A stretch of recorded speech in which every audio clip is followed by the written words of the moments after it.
The screaming started at 7:43 p.m., and by 8:17, 12 people were dead.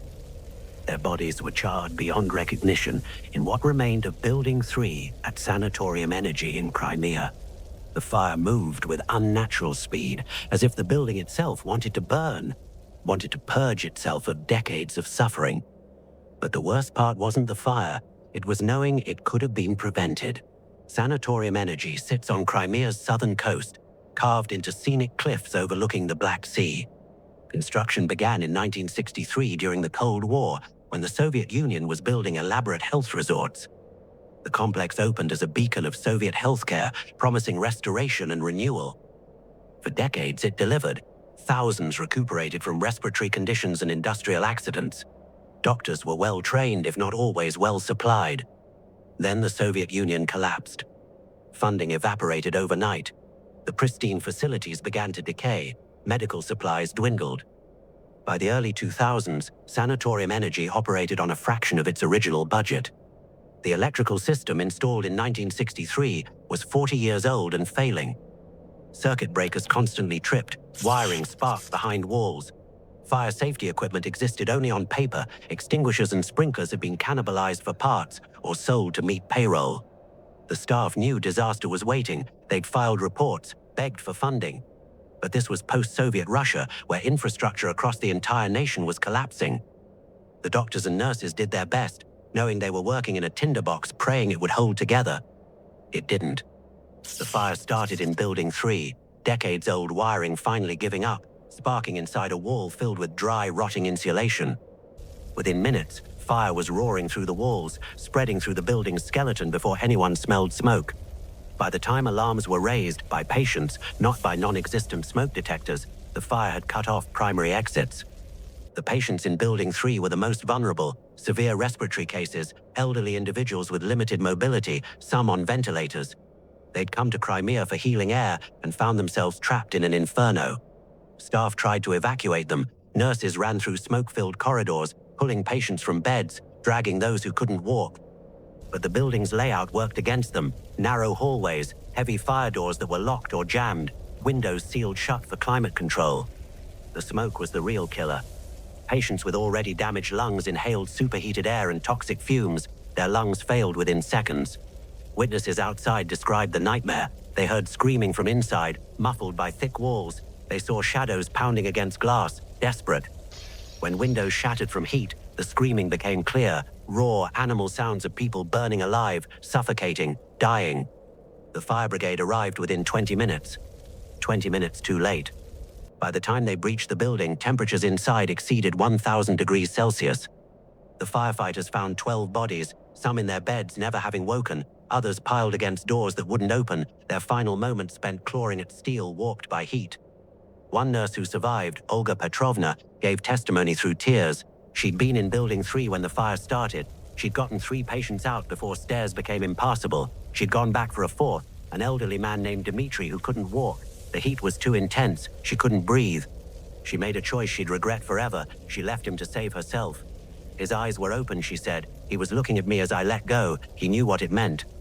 The fire was contained after 4 hours, but Building 3 was a total loss. The official investigation was cursory. No one was held accountable. The report cited infrastructural deficiencies and recommended improvements that were never implemented. Patients stopped coming. Staff left. By 2009, the facility officially closed. Most buildings were demolished, but parts remain, including the burned shell of Building 3. And according to those who visited, Building 3 hasn't been empty since. Urban explorers report seeing lights moving inside the burned structure at night, dim, flickering lights like candles. But there's no electricity. Sounds carry from the ruins on still nights, screaming, some say, coughing, the distinct sound of someone choking, gasping for air that won't come, footsteps in corridors where floors have collapsed. One explorer, Mikhail, entered Building 3 in 2015 with recording equipment. He lasted 17 minutes before fleeing. On his footage, his breathing becomes labored despite clear air. He complains about heat, though his thermal camera shows only 15 degrees Celsius. Most disturbing is what he captured at the 1342 mark. A voice, faint but clear, speaking Russian. Pomogите мне, я не могу дышать. Help me, I can't breathe. Mikhail runs. In one frame for a fraction of a second, a figure is visible in a doorway, dark, humanoid but wrong, too still, too thin. He uploaded the footage 3 days later with one comment: "Don't go to Building 3, they're still there." He never posted again. Others report similar experiences: breathlessness with no physical cause, extreme heat in areas that should be cold, and always the sense of being watched by something that desperately wants to be seen, to be acknowledged, to be remembered. Because that's the real horror of sanatorium energy, not just that 12 people died preventable deaths, but that those deaths were then buried in paperwork, minimized, forgotten by a system that couldn't afford to care. The victims have no memorial, no plaque. They came seeking health and found anonymous, agonizing death. Maybe that's why they won't leave. At 7:43 p.m., the exact time the fire began, locals avoid the area. The air grows thick. Temperature drops suddenly, and if you listen carefully, you can hear panicked breathing, coughing, the desperate gasps of people who suffocated in smoke and fire and negligence. 12 official victims, but how many more went unrecorded? The ruins of Building 3 might hold the answer, but no one investigates. Too unstable, they say, too dangerous. But maybe it's not the physical dangers keeping people away. Maybe it's the knowledge that Building 3 is still occupied by those who died there, still trapped in their final moments, still suffocating, still burning, forever seeking help that never came. The Black Sea wind carries their cries inland sometimes. And in the semi-abandoned rooms of sanatorium energy, where rust and decay have replaced healing and hope, the forgotten souls wait in darkness, unable to rest, unable to escape the inferno that claimed them. Still screaming, still burning, still forgotten. The hospital never really sleeps, but between 2 and 4 a.m., it comes as close as it ever will. I'd been working night shift at St. Catherine's for 2 years when I met the man with the bag over his head. 2 years of learning which floorboards creaked, which lights flickered, which rooms felt colder than they should. Old hospitals are like that. They have personalities, memories trapped in their walls. St. Catherine's had been built during World War II as a temporary facility, one of those quick construction jobs meant to handle overflow casualties if the war came to Britain's shores. It didn't stay temporary. By the 1950s, they'd expanded it, modernizing here and there but keeping those original wings. Ward 7 was one of the old sections. High ceilings, narrow windows, doors that stuck in their frames. During winter nights, you could hear the buildings settling, the old bones creaking. December 16th. I was working with Sarah, another nurse, covering the North Corridor. We had 12 patients that night, mostly elderly, a few post-op recoveries, one isolation case with a resistant infection. Mrs. Holloway was in the last room on the right, the side room we used for patients who needed monitoring but not intensive care. 83, admitted with pneumonia, confused but stable. At 2:47 a.m., she started screaming. Sarah and I ran. The sound was raw, primal, not pain but terror. When we burst through the door, Mrs. Holloway was sitting bolt upright in bed, eyes wide, pointing at the foot of the bed. "Get him out!" she shrieked. "Get him out!" "Mrs. Holloway, it's okay." Sarah moved to her side, checking vitals. "You're safe. No one's here." "He's right there." She was still pointing, her whole arm shaking. "Standing right there. The man with the bag over his head." I looked where she was pointing. Empty space. White walls, dim light from the corridor, medical equipment humming quietly. Nothing. "There's no one here," I said gently. "Sometimes when we're ill, we can see things that—" "He's watching me." Her voice broke. "He won't move. He just stands there watching with that bag on his head, and I can't. Sarah administered a mild sedative while I checked the room thoroughly. Behind the curtain, in the bathroom, under the bed. Empty. Mrs. Holloway eventually calmed down, her breathing slowing as the medication took effect. Her eyes stayed fixed on that spot at the foot of the bed until they finally closed. "Hallucination," Sarah whispered as we left the room. "Infection can do that, especially in the elderly." I nodded, but something felt wrong. The way Mrs. Holloway had looked at that space, not with the vague confusion of delirium, but with focused, absolute terror, like she was seeing something real. We returned to the nurses' station, began documenting the incident. The corridor stretched out on either side, lined with those old double doors at the far end, the ones that led to the storage area. They'd been locked for years, ever since they'd renovated that section. You needed a key to open them, and only maintenance had access. I was typing when I felt it. That sensation of wrongness, like the air pressure had changed. Sarah felt it too. I saw her look up, frowning. Then I saw him. A shadow. Tall, definitely human-shaped, moving past those double doors at the end of the corridor, moving through the small window in the left door. "Did you see that?" I whispered. Sarah was already standing, staring down the hallway. "Someone's in the storage area." "That's impossible. Those doors are locked." But we'd both seen it. A figure, backlit by some light source we couldn't identify, crossing from right to left behind the doors. We walked down together, neither of us wanting to admit how fast our hearts were beating. The corridor felt longer than it should, our footsteps echoing off the old tile floor. The double doors stood at the end like a gateway, small windows reflecting our approach. Sarah reached them first, pulled on the handle. Locked, as expected.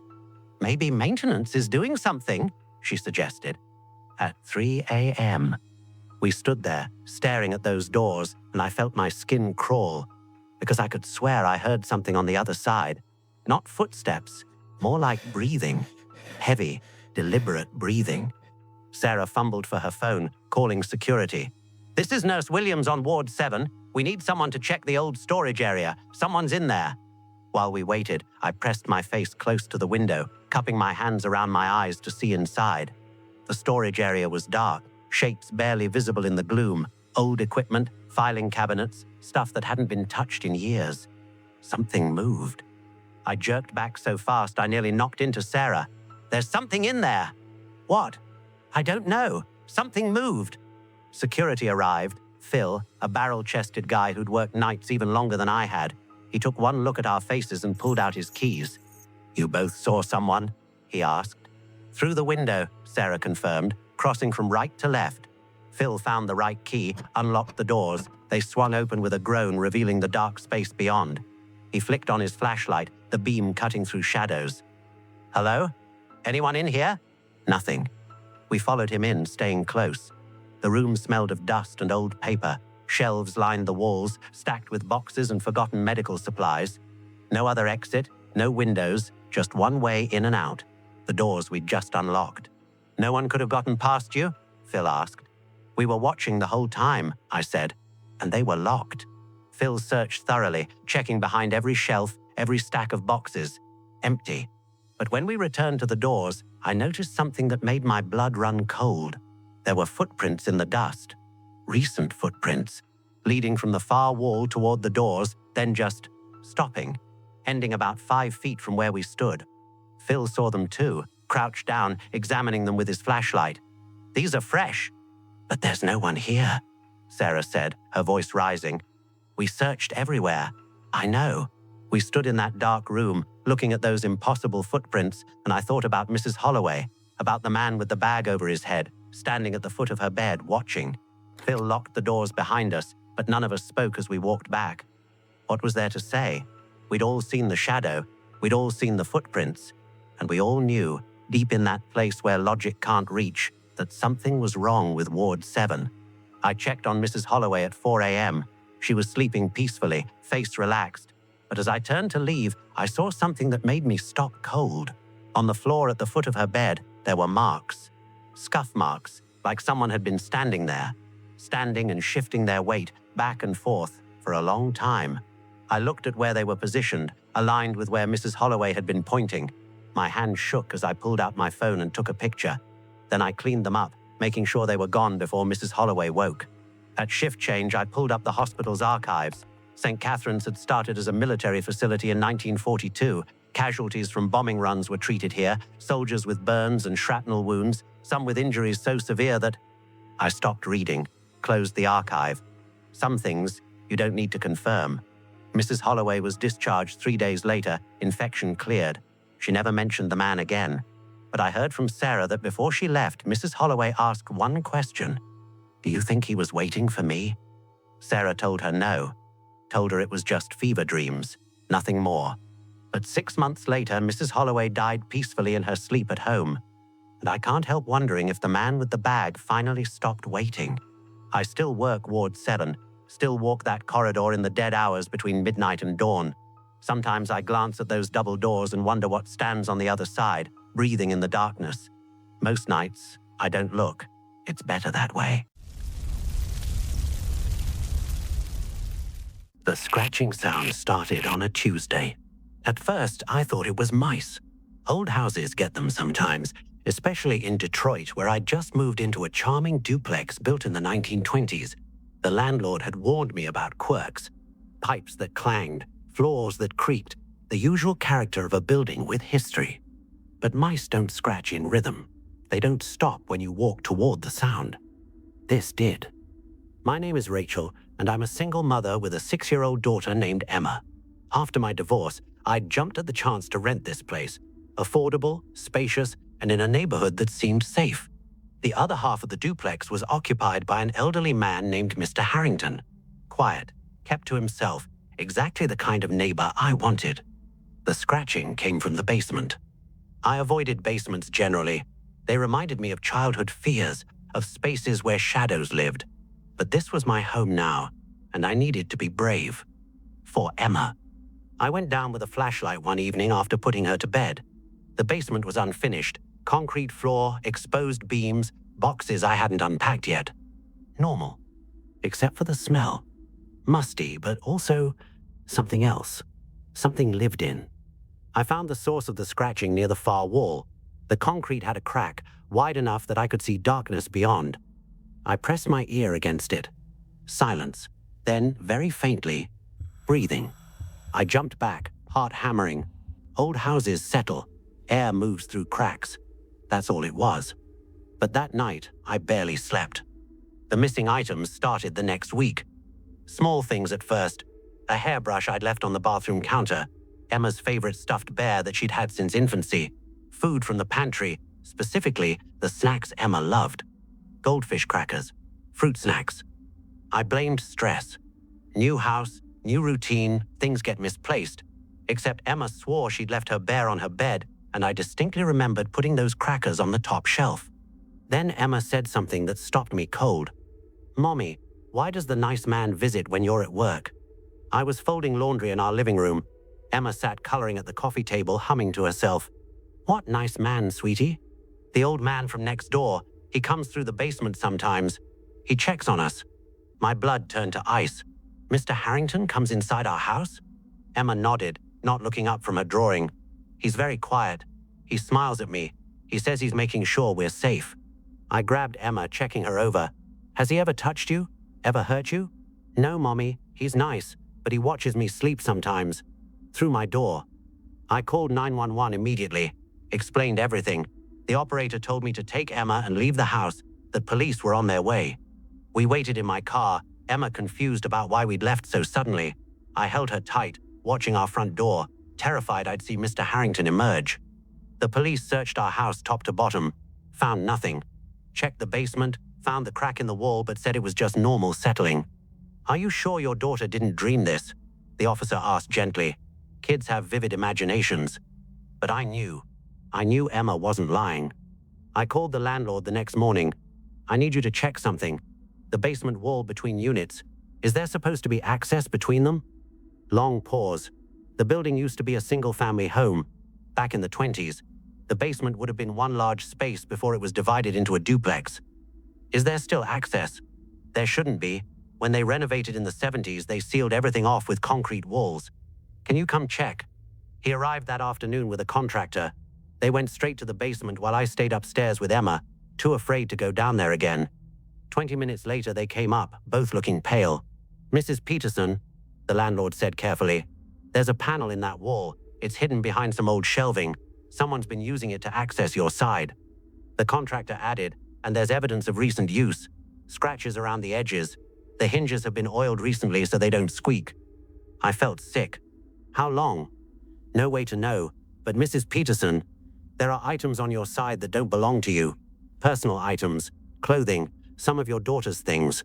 They called the police back. This time it was detectives. They confronted Mr. Harrington that evening. I watched from my window as they knocked on his door, as he answered looking confused and harmless in his cardigan and slippers. They brought him down to his basement. I couldn't see what they found, but I saw them bringing out evidence bags. Lots of them. The detective came to update me afterward. Mr. Harrington claims he's been checking on you and your daughter because he was concerned about your safety. Says he heard noises and wanted to make sure you were okay. That's insane. That's breaking and entering. We know. We're filing charges. But I need to tell you what we found in his apartment. I didn't want to know, but I had to. Photographs of you and your daughter. Some taken through windows, some taken inside your home. Items belonging to both of you. Clothing, personal effects. A detailed journal documenting your daily routines. I ran to the bathroom and vomited. The timeline they pieced together was horrifying. Mr. Harrington had been entering our side of the duplex for at least 6 months before we moved in, based on dates in his journal.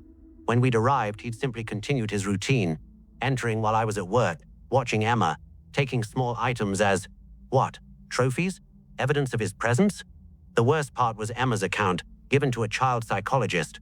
Mr. Harrington had spoken to her multiple times, told her he was a friend, made her promise not to tell me about his visits because it would spoil the secret.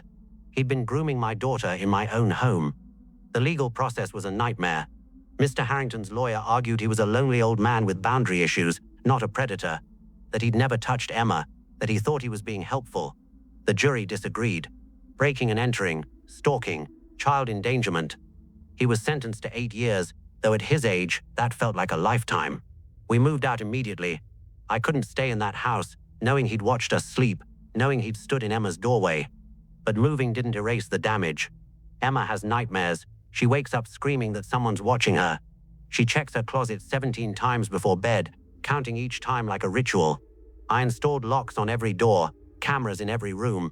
I checked the basement of our new apartment obsessively, even though it's a modern building with concrete walls that couldn't possibly have hidden passages.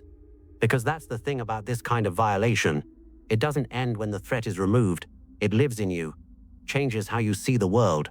I used to think homes were safe, that walls meant privacy, that strangers stayed on their side of the property line.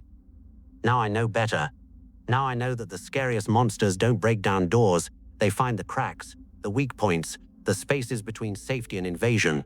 They live next door. They smile and wave. They seem harmless until you discover they've been inside your home, inside your life, for months without you knowing. I still think about that basement sometimes, about all the times I heard scratching and ignored it, about all the times Emma might have seen him and said nothing because he'd made it a game, about how close we came to something worse. The duplex has new tenants now. I drove by once, couldn't help myself, saw a young couple moving in, smiling, excited about their first place. I wanted to warn them, to tell them to check the basement wall, to never ever trust that walls mean protection. But what would I say? How do you tell someone that their dream home might be a nightmare? So I drove away and tried to forget. But at night, when the building settles and pipes clang, I still hear it. Scratching beneath the floor. Rhythmic. Deliberate. Waiting. The 911 call came in at 2:17 a.m. "I need help," a woman's voice said, distant and crackling with static. "Please, someone help me. He's hurt." Our dispatcher, Jennifer, leaned forward. "Ma'am, what's your location?" 1847 Maple Drive. Please hurry." The call disconnected. Jennifer immediately dispatched our unit, me and my partner Rick, to the address. Standard medical emergency, possibly a fall or cardiac event. We'd done hundreds of these calls. This one was different. The house was in the older part of town, one of those craftsman-style homes with deep porches and ancient oak trees shadowing the yard. All the lights were on when we pulled up, every window blazing against the darkness. Strange for a medical emergency, usually people are too panicked or incapacitated to care about lights. Rick grabbed the medical bag, I took the portable defibrillator. We approached the front door, which stood slightly ajar. "Hello?" I called out. "Paramedics?" No response. The house was silent despite all those lights. Rick pushed the door open wider, and we stepped inside. The interior was immaculate. Hardwood floors polished to a shine, furniture arranged with precision, everything neat and orderly. But something felt wrong. The air had weight to it, thick and oppressive, like walking into a room right before a thunderstorm. "Hello?" Rick called louder. "We got a 911 call from this address." Still nothing. We moved through the living room, checking our watches. 2:31 a.m. We'd been in the house maybe 2 minutes. That's when I noticed my watch was wrong. According to it, the time was 3:47 a.m. "Rick," I said, my voice sounding strange in that heavy air, "what time do you have?" He checked his watch, frowned. 3:47. We just got here at 2:31. No, that's... He pulled out his phone. 2:33 a.m. What the hell? Both our watches showed 3:47. Our phones showed 2:33. We looked at each other, that professional composure cracking just slightly. Let's find our patient and get out of here, Rick muttered. We checked the ground floor, living room, kitchen, dining room, bathroom, all empty. No signs of disturbance, no indication anyone was hurt or even present. The kitchen had a pot on the stove, contents cold. A newspaper sat on the counter dated from 3 days ago. Then I heard it. A voice, thin and distant, coming from beneath the floor. Down here, the woman's voice whispered. He's down here. Rick and I looked at the kitchen floor, then around the room. A door I hadn't noticed before stood in the corner, looked like it led to a basement or cellar. This is weird, Rick said quietly. Really weird. Let's just find them and go. The basement door was unlocked. Wooden stairs descended into darkness. I found a light switch, clicked it. Nothing. Flashlights, Rick said, pulling his from his belt. The beams cut through the darkness, revealing concrete steps, walls lined with storage shelves. At the bottom, another door stood closed, this one leading to what looked like a garage. Help him, the woman's voice came again, clearer now. Please.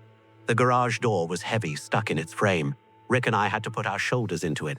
When it finally swung open, our flashlight beams landed on an elderly man lying on the concrete floor beside a workbench, his leg bent at an unnatural angle. Sir, I called out, rushing to him. Sir, can you hear me? He was conscious, barely. Delirious, skin cold and clammy. Looked like he'd been lying there for hours, severely dehydrated, possibly hypothermic. His leg was definitely broken, probably from a fall.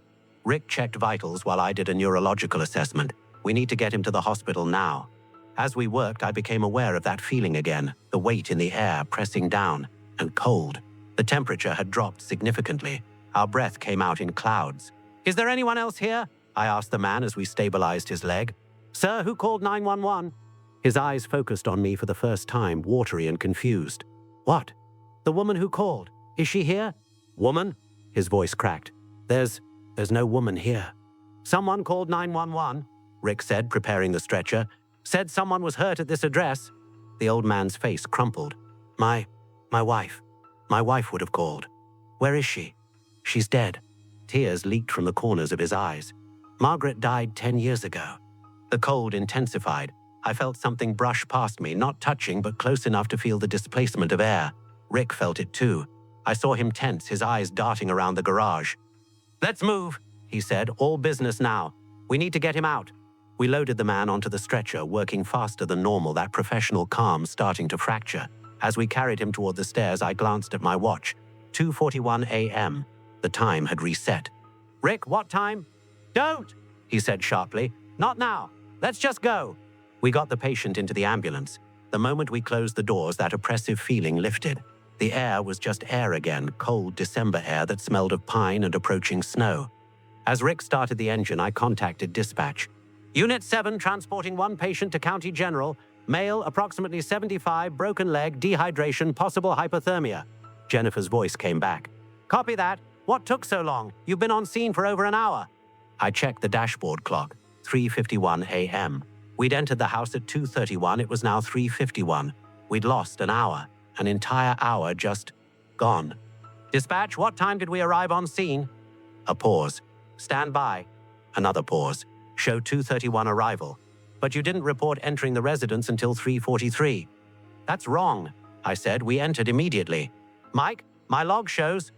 Your log is wrong. Rick reached over and turned off the radio.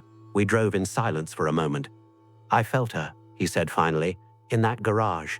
Something moved past me. I know. And the time, I know. At the hospital, we handed off our patient to the ER staff. The old man, Leonard Parker, was treated for his injuries and stabilized. While the nurses worked, I called dispatch again, asked them to pull the original 911 call. Jennifer played it back for me over the phone, a woman's voice clear and calm. I need help. Please, someone help me. He's hurt. 1847 Maple Drive, please hurry. Can you trace the call? I asked. Already did. Came from a landline at that address. The man said his wife died 10 years ago. There's no one else in that house. Silence on the line. Then, Mike, the call came from inside the house, and according to our records, that landline hasn't had service in 8 years. I hung up, sat in the ambulance, staring at nothing. Leonard Parker recovered. I checked on him before we left the hospital. He was awake, more coherent. "Thank you," he said. "Don't know how much longer I could have lasted down there." "How long were you lying there?" I asked. "I fell yesterday afternoon around 3 o'clock. Couldn't reach my phone, no one to call anyway." His eyes went distant. I kept hearing her voice though, Margaret's voice. She kept telling me help was coming, that I just had to hold on. "You heard her?" My mouth had gone dry. "Clear as day. She was there with me the whole time, whispering that everything would be okay." He smiled, tears tracking down his weathered face. I thought I was dying, thought I was hearing things. But she was there. She was really there. I didn't tell him about the 911 call, didn't tell him about the impossible voice, the lost time, the cold that had filled that garage. Some things people don't need to know. Rick and I filed our report, kept it factual. Patient found in garage appeared to have fallen hours earlier, successfully transported and treated. We didn't mention the time discrepancies, didn't mention the voice leading us to the garage or the feeling of something moving through that space. We finished our shift at 7 a.m. As I was leaving, Jennifer stopped me. "Mike, I've been a dispatcher for 12 years. I've heard a lot of strange calls. But that voice..." She shook her head. "I can't explain it. The call came from a disconnected line in an empty house from a woman who's been dead for a decade, and she saved that man's life." "I know. How is that possible?" I thought about Leonard Parker, lying in that dark garage for hours, holding on because he heard his dead wife's voice promising help would come. I thought about that impossible call, the lost hour, the way reality had seemed to bend around that house. "I don't know," I said finally, "but I'm glad she made it."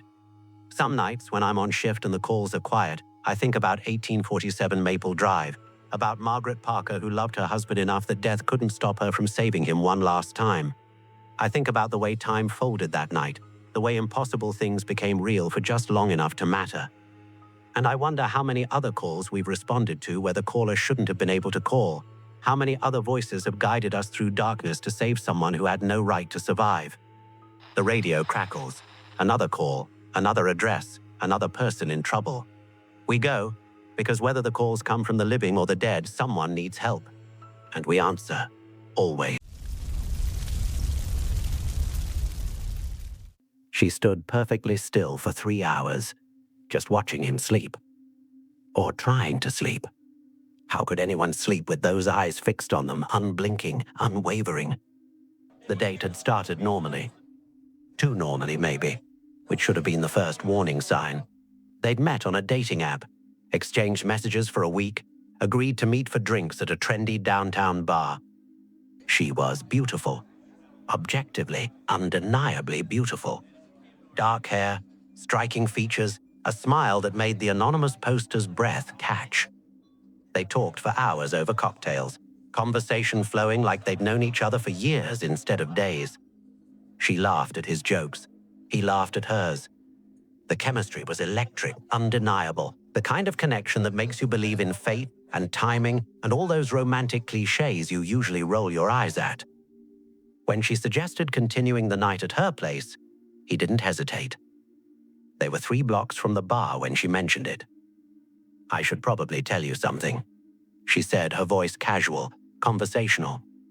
"When I was 7 years old, I was possessed by a demon." He laughed. Nervous laughter, the kind that's equal parts amusement and uncertainty. "That's an interesting icebreaker." "I'm serious." She stopped walking, turned to face him on the sidewalk, her expression grave. A priest had to perform an exorcism. It took 3 days. My parents don't like to talk about it. The anonymous poster stood there, mind racing, trying to determine if this was a joke, a test, some weird first date hazing ritual. But her eyes held no humor, no irony, just dark certainty. "Okay," he said slowly. That's something." She smiled, started walking again. "I just wanted you to know, I don't like keeping secrets." He should have left then. Should have made an excuse, called a rideshare, gone home to his safe, demon-free apartment. But she was beautiful, and he was intrigued, and some combination of attraction and curiosity overruled his better judgment. Her apartment was neat, minimalist, unremarkable. No upside-down crucifixes on the walls, no pentagrams drawn in salt, just IKEA furniture and framed prints and a cat that wound between their legs, purring. They had wine, talked more. She didn't mention the possession again, and he didn't ask. The conversation drifted to safer topics: work, travel, favorite movies, normal first date territory. When she suggested he stay over, he agreed. That was his second mistake. Or maybe his third. He was losing count. They went to her bedroom. Dim lighting, soft music playing from a speaker somewhere. Everything seemed fine, normal. She excused herself to the bathroom, and he undressed down to his boxers, climbed into bed, suddenly aware of how tired he was. The alcohol and adrenaline were wearing off, leaving exhaustion in their wake. She emerged from the bathroom in a tank top and sleep shorts, climbed into bed beside him. They kissed for a while, but it didn't go further. She seemed content to just lie there, her head on his chest, his arm around her shoulders. "I should sleep," he murmured. "Long day tomorrow." "Okay," she whispered. He closed his eyes, felt himself starting to drift. Then something made him open them again, some primal instinct, the ancient part of the brain that knows when it's being watched. She was sitting up beside him, perfectly still, staring down at his face. "Hey," he said. "You okay?" She didn't respond, didn't blink, just stared. "Did I snore or something?" He tried to laugh, but it came out wrong, tinged with unease. Still nothing. Her eyes were fixed on him with an intensity that made his skin crawl. In the dim light from the window, her face looked different, harder, alien. "This is kind of creepy," he said, attempting levity. "Are you messing with me?" Silence. Her chest rose and fell with slow, measured breaths, but she didn't move, didn't blink, didn't speak. Minutes passed. 5, 10. The anonymous poster lay there, frozen by a combination of confusion and mounting fear. This was a joke, right? Some weird test? She'd laugh soon, apologize for freaking him out, explain it was payback for some dating app offense. But she didn't laugh, didn't move, just stared. He tried closing his eyes, pretending to sleep, but he could feel her gaze on him like a physical weight. Tried turning over, facing the wall, but the knowledge that she was behind him, watching, was somehow worse. His heart hammered against his ribs. Every horror movie he'd ever seen played through his mind on fast forward. Possessed by a demon. 3 days of exorcism. Was it still inside her? Had it ever really left? An hour passed. 2. He checked his phone under the covers. Top 47 a.m. She hadn't moved, hadn't shifted position, hadn't blinked. How was that physically possible? To stare without blinking for 2 hours straight? He tried speaking to her again. "Hey, seriously, this is really freaking me out. Can you please say something?" Nothing. The apartment was silent except for the distant hum of traffic outside. The cat had disappeared. Even the music had stopped playing. Just him and this woman who sat like a statue beside him, her eyes boring into him with incomprehensible intensity. 3 hours in, he started to wonder if he was losing his mind. Maybe he'd fallen asleep and this was a nightmare. Maybe someone had slipped something in his drink at the bar. Maybe this entire night was a stress-induced hallucination. But no. He could feel the sheets beneath him, smell her perfume, hear his own breathing growing shallow with panic. She was real. This was real. He was trapped in a bedroom with a woman who'd claimed childhood possession and was now staring at him like she could see straight through his skull into his soul. When the first gray light of dawn started filtering through the windows, she finally moved, blinked, lay back down beside him as if nothing strange had happened. Within seconds, her breathing deepened, evened out. She was asleep. The anonymous poster didn't move for another 20 minutes, terrified that any motion would wake her, would restart the staring. When he finally worked up the courage to slip out of bed, he dressed with agonizing slowness, every rustle of fabric making his heart race. He made it to the front door. Freedom was 5 feet away. "Leaving?" Her voice behind him, calm and pleasant. He turned. She was standing in the bedroom doorway, smiling like this was any other morning after. "Yeah," he managed.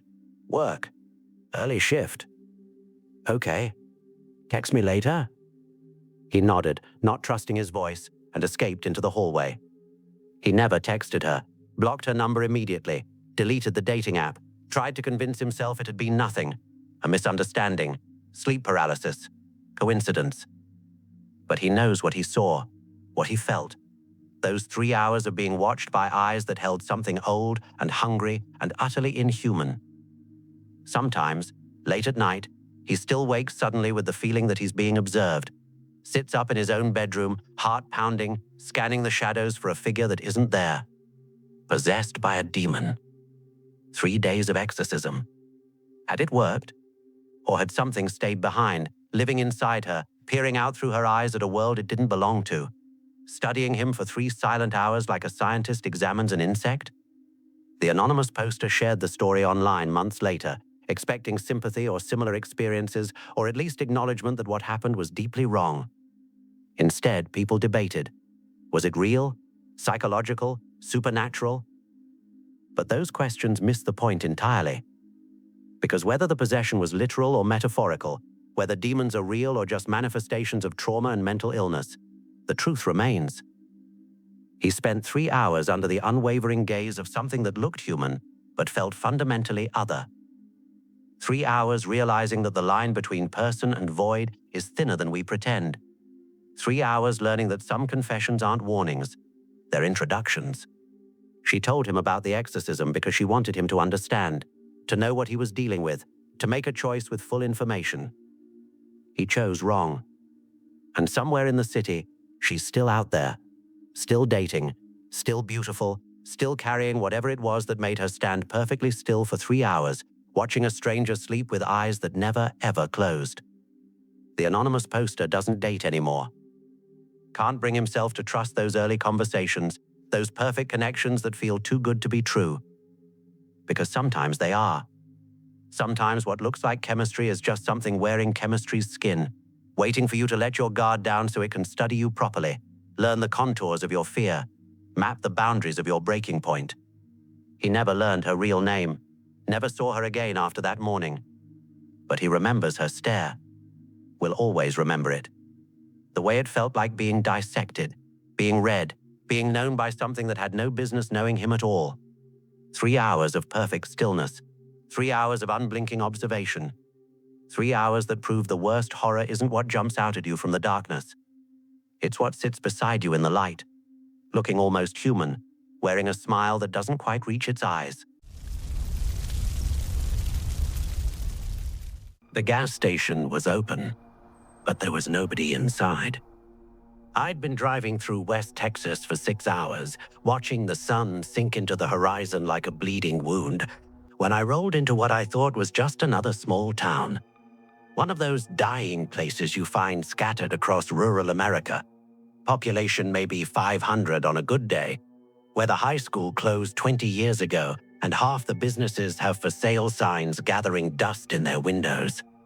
Except this place wasn't dying. It was already dead. The first thing I noticed was the silence. Not natural quiet, the oppressive, suffocating absence of sound that makes your ears ring. No cars, no voices, no dogs barking or screen doors creaking. Just empty streets, bathed in the bruised purple light of dusk. But the lights were on. That was the thing that made my stomach clench. Every business I passed, the gas station, the motel, the closed-down diner, they were all lit up like someone had just stepped away for a moment. Like any second, a cashier would emerge from the back room or a customer would walk out of the bathroom. But nobody did. The buildings were illuminated islands in a sea of gathering darkness, and they were completely, utterly empty. I pulled into the gas station because my tank was running low and I didn't know how far the next town was. The fluorescent lights buzzed overhead, painting everything in that sickly yellow-white glow. The door was unlocked. I pushed it open and heard the electronic chime, that same 2-note ding you hear in every convenience store in America. Hello? My voice sounded too loud in the silence. Nobody answered. I walked through the aisles. Everything was normal. Chips on the racks, sodas in the coolers, coffee machine still on, the pot half full and lukewarm. Like someone had walked away mid-shift and just never came back. The register was closed but not locked. The lights in the bathroom were on. There was a half-eaten sandwich on the counter behind the register, still wrapped in plastic. And I felt watched. You know that feeling? The prickling sensation on the back of your neck that tells you someone's eyes are on you, even when you're alone. It was overwhelming. I kept spinning around, expecting to catch someone staring at me from behind the shelves or through the windows. But there was never anyone there. Just that feeling. Just that certainty that something was observing me from somewhere I couldn't see. I grabbed a few bottles of water and left $20 on the counter. My hands were shaking. The motel was 3 blocks down, one of those ancient single-story buildings from the 60s with doors that opened directly to the parking lot. The vacancy sign glowed red against the darkening sky. The office light was on. I could see through the window, a desk with a computer, a rack of keycards, a small TV playing to an empty room. I stood in that parking lot for a full minute trying to decide if I should just keep driving. But I was exhausted. My eyes were blurry from staring at the highway, and maybe, I told myself, the place just had a weird vibe because it was getting dark and I was spooked by the empty gas station. So I went inside. The office was empty. No clerk, no bell to ring, just a note taped to the desk that said, "Help yourself," with an arrow pointing to the key rack. Room rates were listed on a handwritten sign. Payment was apparently on the honor system. You were supposed to leave cash in a drawer. This should have been my cue to leave. Any rational person would have gotten back in their car and driven until they found a normal town with normal people. But fatigue does strange things to judgment. I took a key for room 7, left $40 in the drawer, and walked to my room like I was moving through water. The room was what you'd expect. Dated furniture, floral bedspread, TV bolted to the dresser. The walls were that textured plaster that was popular decades ago, and there, on the wall opposite the bed, was something that didn't belong. A square patch of plywood, roughly 2 feet by 2 feet, screwed directly into the wall. It looked hastily installed. The wood was newer than everything else in the room. No paint, no finish, just raw plywood with Phillips head screws in each corner. Someone had covered something up. But why? What was behind it? I should have left it alone. I should have ignored it, watched some TV, and gone to sleep. But that feeling of being watched had followed me from the gas station. It was stronger now, focused, like crosshairs settling on my back. And I had this irrational certainty that whatever was watching me was behind that piece of plywood. I had a pocket knife in my bag, one of those Swiss Army things with a screwdriver attachment. I stood on the bed and started unscrewing the corners. My hands were shaking so badly I dropped the knife twice. But I kept going. I had to know. I had to see. The last screw came out and the plywood fell forward into my hands. Behind it was nothing. Not a shallow space where someone had hidden something, not a blocked-off closet or an old ventilation shaft, just void. Absolute darkness that seemed to stretch back farther than the wall should have allowed. I pulled out my phone and turned on the flashlight, shining it into the hole. The light didn't reflect off anything. It just disappeared into that darkness like water into sand. I couldn't see a back wall, couldn't see sides, just endless black that seemed to swallow the light itself. And then I heard it, a sound from deep inside that void. Not a rat or a pipe or the building settling. It was breathing, slow and deliberate. Something was in there, something big enough that its breath echoed. I dropped the plywood. It clattered against the wall but didn't cover the hole completely. It landed at an angle, leaving a 6-inch gap at the top. That gap faced the bed, faced where I would have been sleeping. I grabbed my bag and ran. Didn't check out, didn't close the door, just ran to my car with my keys clutched in my fist like a weapon, fumbled the engine to life, and drove. I dropped my water bottles and the snacks I'd bought from the gas station in my panic, scattering them across the parking lot. I didn't stop to pick them up. I drove for 2 hours before I pulled over at a well-lit truck stop where actual people were pumping gas and eating greasy food under sodium lights. Only then did I let myself think about what I'd seen, or what I hadn't seen. Because here's the thing that keeps me up at night. That hole shouldn't have existed. The motel was a single-story building. The room was at ground level. Behind that wall should have been the parking lot, or another room, or at most a utility space.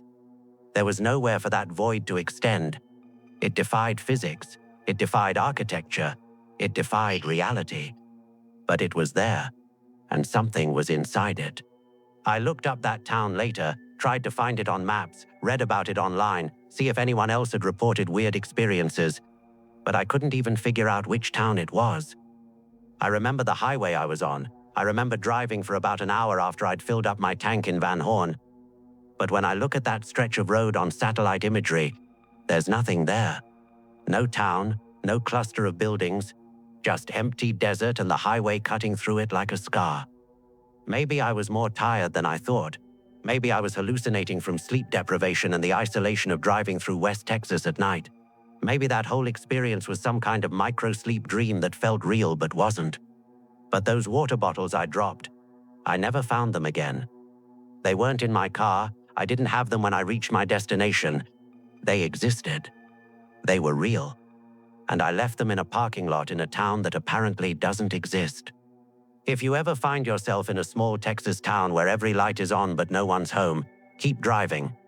If you check into a motel room and find raw plywood screwed into the wall, check out immediately. And if you're foolish enough to look behind that plywood and see nothing but darkness, run. Because nothing is rarely empty. And sometimes, it breathes. It was November 28, 1913, at 3:42 a.m., when Dr. Milivoje Dejman found his beloved Lyarka drowning in her own blood. The woman he'd loved since childhood, the celebrated actress whose beauty had captivated all of Zagreb, was choking to death in his arms. Her lungs had finally given out, filling her throat with crimson tide. Milivoje's hands, trained in Vienna and Prague, moved with desperate precision, tilting her head, clearing her airway. But Lady Lyarka Schramm, the luminous star of the Croatian National Theatre, died at 3:42 a.m. atop Sljema Mountain. The sanatorium had been his last desperate gamble, his monument to an impossible love. They'd known each other as children on Mesnička Street in Zagreb. She was born January 19, 1874, enchanting audiences by age 14. He was the son of a doctor, destined for medicine. Young Milivoje left for medical school, but not before extracting a promise she would wait for him. She didn't wait. While Milivoje studied in Vienna, Lyarka married Alexander Isakovic, president of the First Croatian Savings Bank. When Milivoje returned, his heart shattered. But he didn't give up. He became a theater critic just to be near her world. Then fate twisted. Isakovic fled embezzlement charges, abandoning Lyarka with a young son and crushing debt.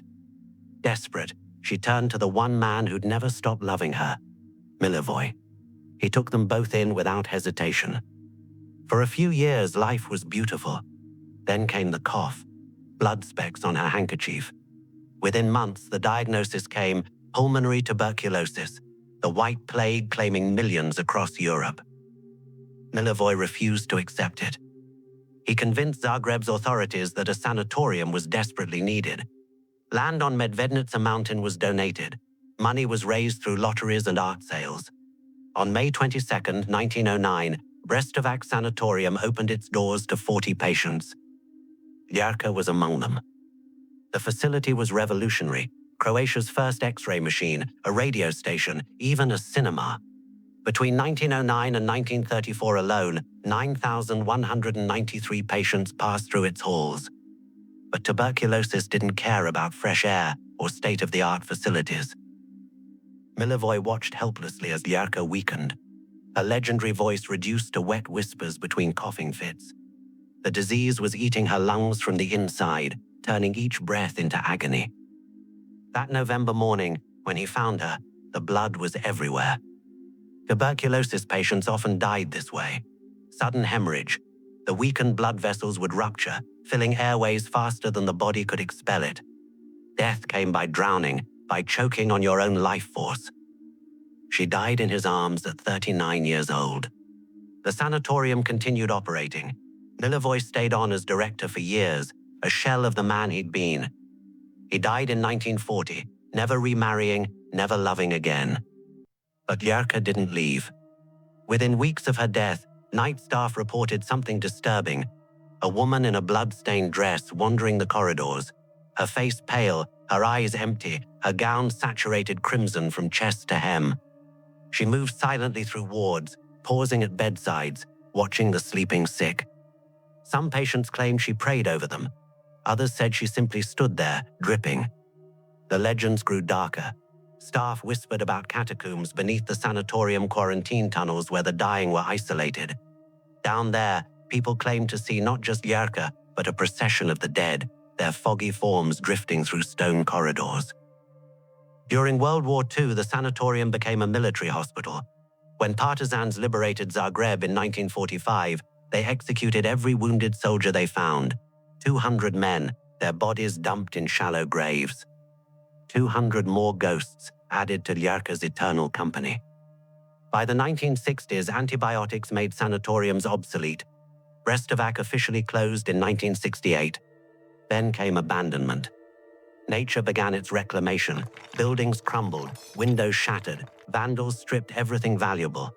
But the most unnerving part wasn't the physical ruin, it was the silence. Urban explorers describe an oppressive quiet around the sanatorium. The mountain should be alive with wind and wildlife, but sound doesn't travel right. Voices die quickly. Even footsteps seem absorbed, as if the building is swallowing noise, swallowing life. The blood-stained apparition is still reported. Hikers glimpse her through broken windows at dusk, a woman in an old-fashioned dress, standing motionless, watching. When they approach, she's gone, but the sense of being observed lingers. One paranormal investigator in 2019 captured audio in the main ward at 3:42 a.m., the exact time Yerka died. It was the sound of wet, struggling breathing, punctuated by a woman's voice speaking Croatian. Čekam. Još uvijek čekam. I'm waiting. Still waiting. Perhaps she's waiting for Milivoje, who died 27 years after her and was buried in Zagreb, never to be reunited. Perhaps she's trapped in that morning, forever choking, forever dying, forever caught in the moment her devoted doctor couldn't save her. Locals avoid Brestovac, especially at night. They'll tell you it's dangerous, unstable structures, hidden pits. But the older ones who remember will admit it's not the physical dangers that keep them away. It's the knowledge of what happened there, not just to Yerka, but to the 9,193 patients who sought hope in those halls. Many found only slow, suffocating death. The sanatorium stands as a monument to futile devotion, to medical impotence, to the thousands who died waiting for cures that came just decades too late. It's a reminder that love, no matter how pure, cannot stop disease, cannot stop death. The mountain fog still rolls through broken windows at 3:42 a.m. And if you're there when it does, you might hear it, the wet, desperate gasping of someone drowning, the sound of a woman dying over and over, forever trapped in the moment her devoted lover's medicine failed. The trail up to Brestovac from Zagreb is marked. Tour buses bring visitors during the day, but they never stay past sunset. Because Brestovac isn't just abandoned, it's occupied. By memory, by grief, by the blood-stained devotion of a doctor who tried to build a cure out of stone and mountain air, and instead built a trap for the woman he loved. A trap she can never escape. And somewhere in those corridors, Lady Yerka Shram is still waiting, still choking, still dying, forever. It was 11:47 p.m. when we saw the vacancy sign glowing against the Colorado darkness. My partner and I had been driving for 14 hours straight, hauling everything we owned from the East Coast to Nevada. Our eyes burned. Our backs ached. The desert highway stretched endlessly before us, and the idea of pushing through another 3 hours felt impossible. Then we saw it. A small roadside motel, the kind built in the 50s with that classic U-shaped layout and neon tubing that flickered like a dying heartbeat. Thank God, my partner said, already slowing down. The gravel crunched under our tires as we pulled into the lot. The place looked ordinary enough, a bit worn maybe, with peeling paint on the office door and a few rooms with their curtains drawn. But nothing unusual. Nothing that should have made the hair on the back of my neck stand up the way it did. I remember opening the car door and pausing. Just pausing. My hand on the handle, my feet still inside. Something was wrong. I couldn't name it, couldn't point to anything specific, but every cell in my body was screaming at me not to get out of that car. "You okay?" my partner asked. "Yeah," I lied. "Just tired." But when I finally stepped out onto the gravel, the feeling got worse, exponentially worse. It was like walking into a wall of dread so thick I could taste it, metallic and cold, like sucking on a battery. My heart started hammering. My palms went slick with sweat. I looked at my partner and saw my own fear reflected in their eyes. "Do you feel that?" they whispered. I nodded. We both stood there in the parking lot, frozen, staring at the motel office with its single flickering light behind dusty Venetian blinds. Neither of us could articulate what that was. There was no sound except the wind whistling through the desert sage. No movement, no people, just that light and that feeling. The certainty that if we walked through that office door, something terrible would happen. The rational part of my brain tried to fight it. We were exhausted, hallucinating from highway hypnosis, projecting our anxiety about the cross-country move onto this innocent building. But the primal part of my brain, the ancient survival mechanism buried deep in my amygdala, was louder, and it was screaming a single word: danger. "Get back in the car," my partner said, their voice tight. I didn't argue. We both scrambled back into our seats, locked the doors, and I threw the transmission into reverse. The tires kicked up gravel as we peeled out of that parking lot like something was chasing us. Neither of us spoke for the first 10 miles. We just drove, hearts pounding, hands shaking on the steering wheel, trying to process what had just happened. "That was real, right?" my partner finally asked. "You felt it too?" "I felt it," I said. We drove another 3 hours that night, running purely on adrenaline until we found a well-lit chain motel near a truck stop. Only then did we finally stop. Only then did we feel safe enough to close our eyes. Here's what haunts me. We never figured out what we were sensing. There was nothing objectively wrong with that motel. No news stories about murders. No local legends. Nothing. I've searched. I've spent hours on Google trying to find that exact location, looking for answers. But there's nothing there. Just a feeling, a mutual, overwhelming certainty that we had narrowly avoided something horrific. Studies on intuition suggest that our unconscious mind processes information far faster than our conscious awareness.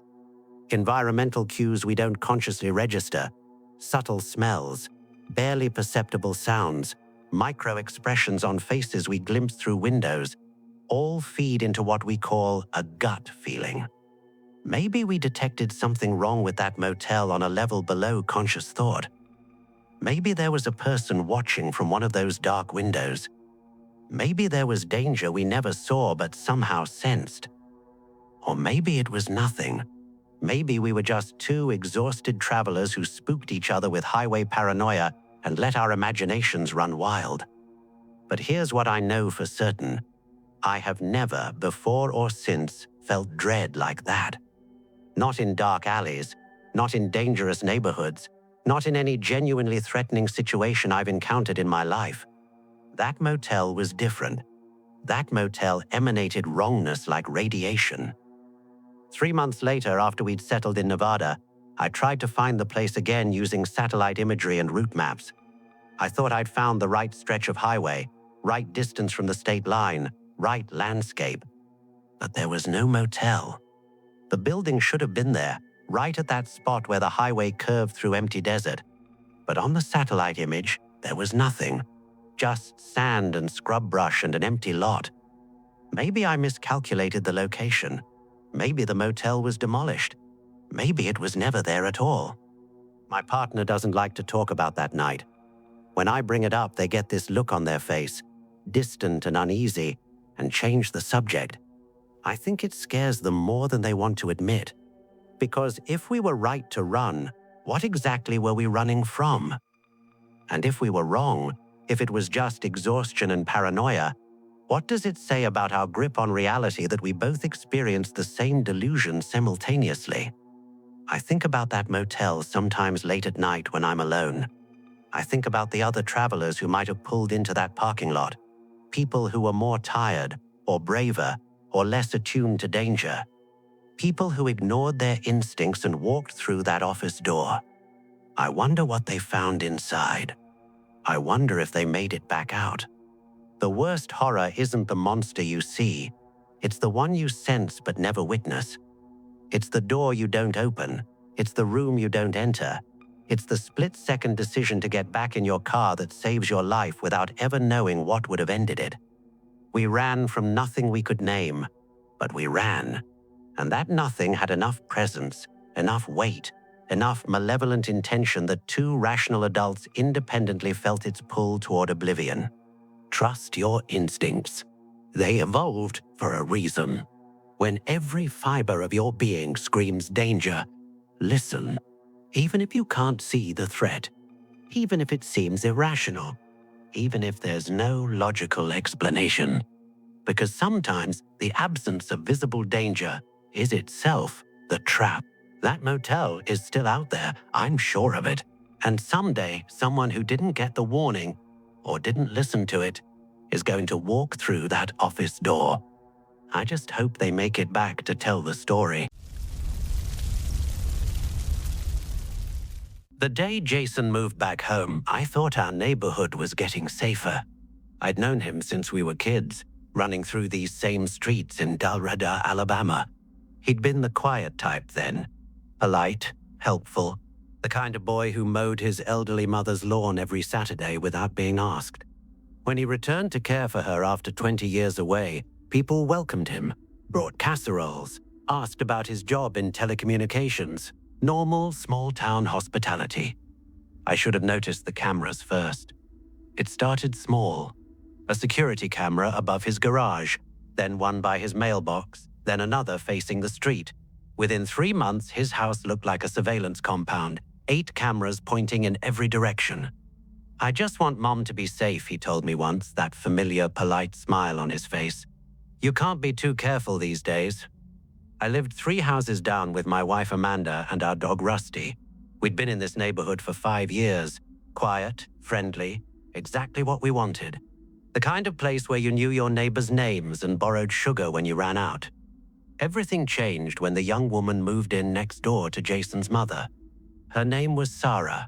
She was in her early 30s, worked as a nurse, and had the kind of cheerful disposition that made the whole street smile when she waved. She moved in with 2 rescue dogs that barked sometimes, but nothing excessive. Normal dog behavior. Jason hated those dogs. I was trimming my hedges the first time I heard him yell at her. Sarah's puppies had gotten out. They were still young, still learning, and wandered into his yard. Get those filthy animals off my property. His voice was different, sharp, violent almost. Sarah apologized profusely, scooping up the puppies. I'm so sorry, I don't care, keep them on your side or I'll call animal control. Sarah looked shaken.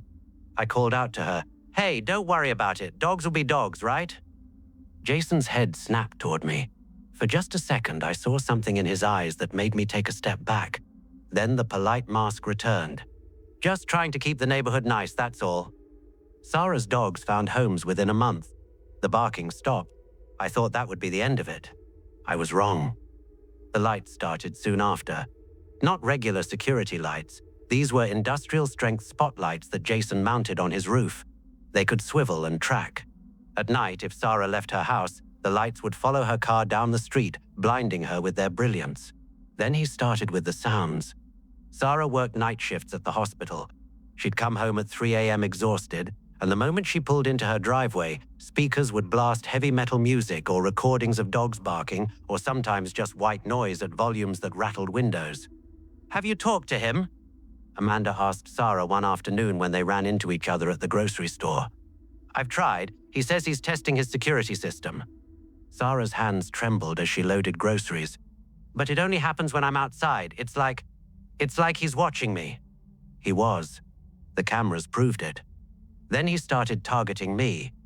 I made the mistake of defending Sarah to another neighbor. Just casual conversation. Jason's been a bit hard on her, don't you think?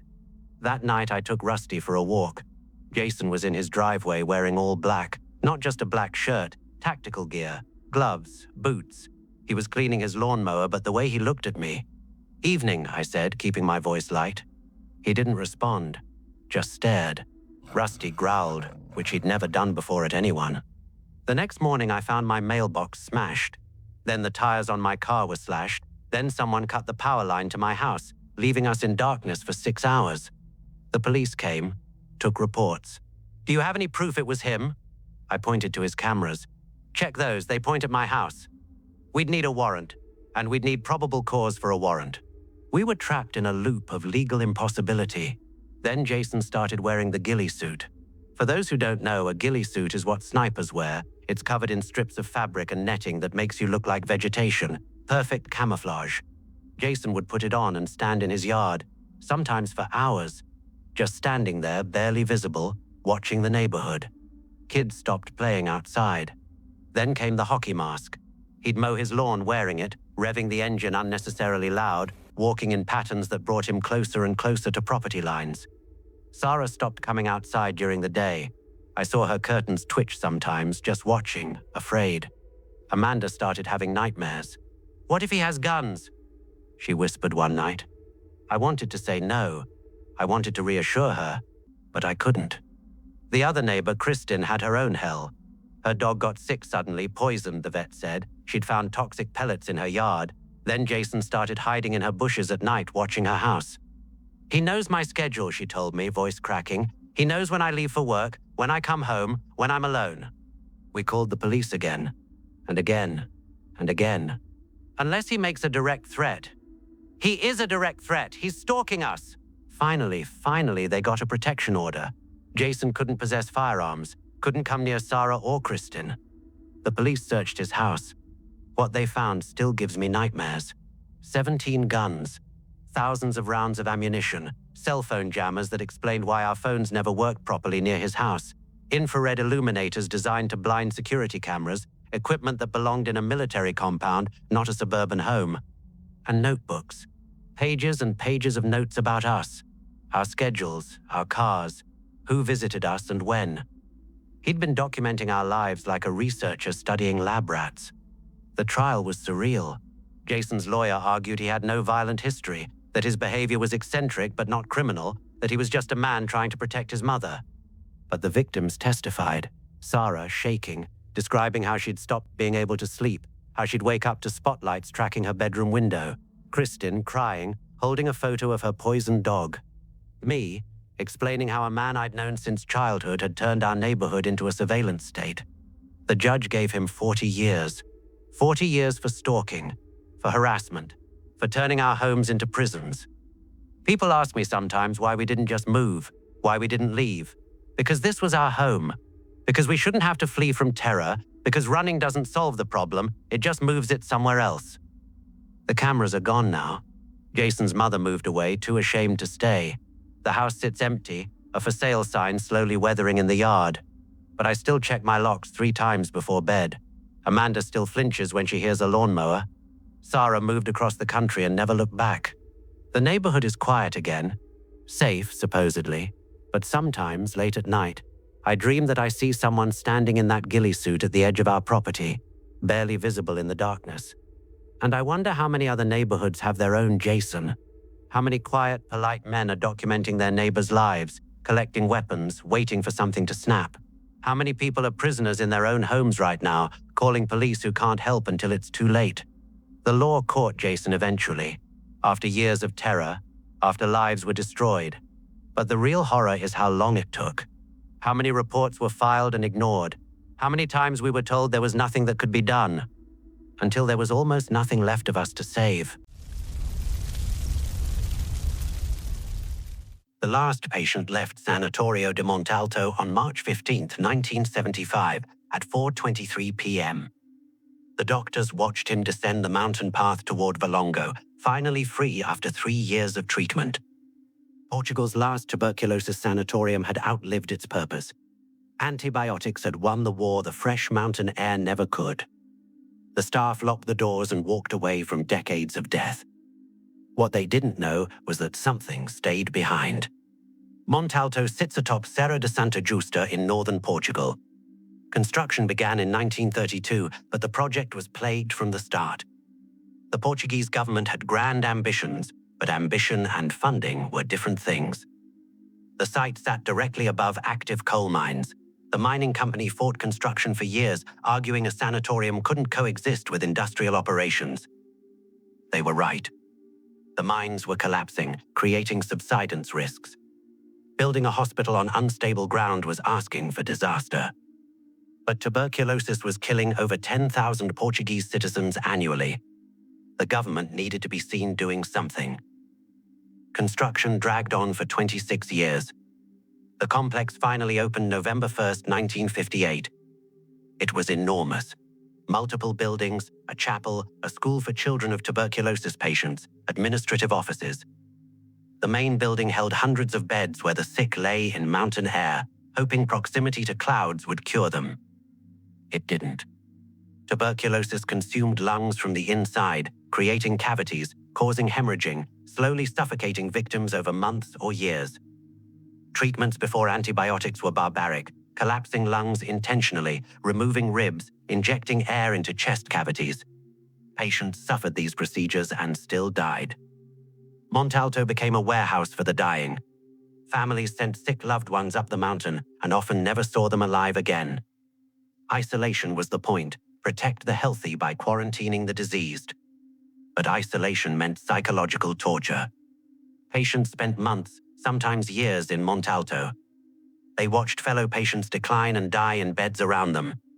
They heard wet coughing at night, gasping struggles for breath, final rattling exhalations. The wards never fully emptied. As soon as one patient died, another took their place. The children's ward was perhaps the worst. Young lungs were ravaged by disease.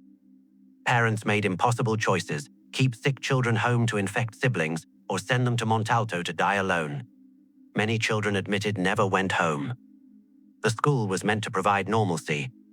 Instead, it became a place where children taught each other about death, where 10-year-olds developed morbid acceptance of mortality, where classrooms gradually emptied as students failed to show up one day, then another, then never again. By the late 1960s, antibiotics could cure tuberculosis in months. Sanatoriums became obsolete overnight. Montalto's official closure came in 1975, shortly after Portugal's Carnation Revolution. And then came the most horrifying chapter: abandonment. The building wasn't simply closed, it was abandoned completely. Doors left unlocked, medical records scattered, equipment left in place. Looters descended within weeks, stripping everything valuable. Vandals followed, graffiti-covered walls, windows smashed, the chapel desecrated. Patient records containing names, medical histories, death certificates were scattered and destroyed, erasing the identities of thousands who'd suffered there. The vandalism felt personal, malicious, as if Montalto had to be punished for the suffering within its walls. Then came the fires. The first major fire occurred in the 1990s, origin unknown. The second, in 2017, was catastrophic, a forest fire that swept through Serra de Santa Justa, nearly destroying what remained. The symbolism was clear, the final erasure of Portugal's tuberculosis nightmare. But Montalto refused to disappear. What remains is disturbing. Partially collapsed buildings, corridors leading nowhere, rooms exposed to elements with patient beds still visible among debris. Urban explorers visit regularly, drawn by Montalto's reputation as one of Portugal's most haunted locations. Their accounts are remarkably consistent. First comes the silence. Serra de Santa Justa should be alive with wind and birds. But around Montalto, sound dampens. Voices don't carry. The effect is disorienting, like being underwater. Then comes the cold. Even on hot summer days, Montalto maintains an unnatural chill, cold enough to see breath, cold enough for hypothermia risk. But most disturbing are what explorers see and hear. Shadows move in peripheral vision, figures glimpsed in doorways, thin, dark silhouettes. The sound of coughing echoes through empty wards, wet and painful, coming from everywhere and nowhere. One explorer, Ana Sofia, brought recording equipment in 2018. At 2:17 a.m. in the children's ward, her equipment captured something unexplained. The sound of children singing. Faint, Distant but unmistakable, young voices singing a traditional Portuguese lullaby popular in the 1950s and 1960s. The singing lasted 43 seconds before fading. Ana was alone. No children were anywhere near at 2:17 a.m. Audio analysis confirmed the voices were real.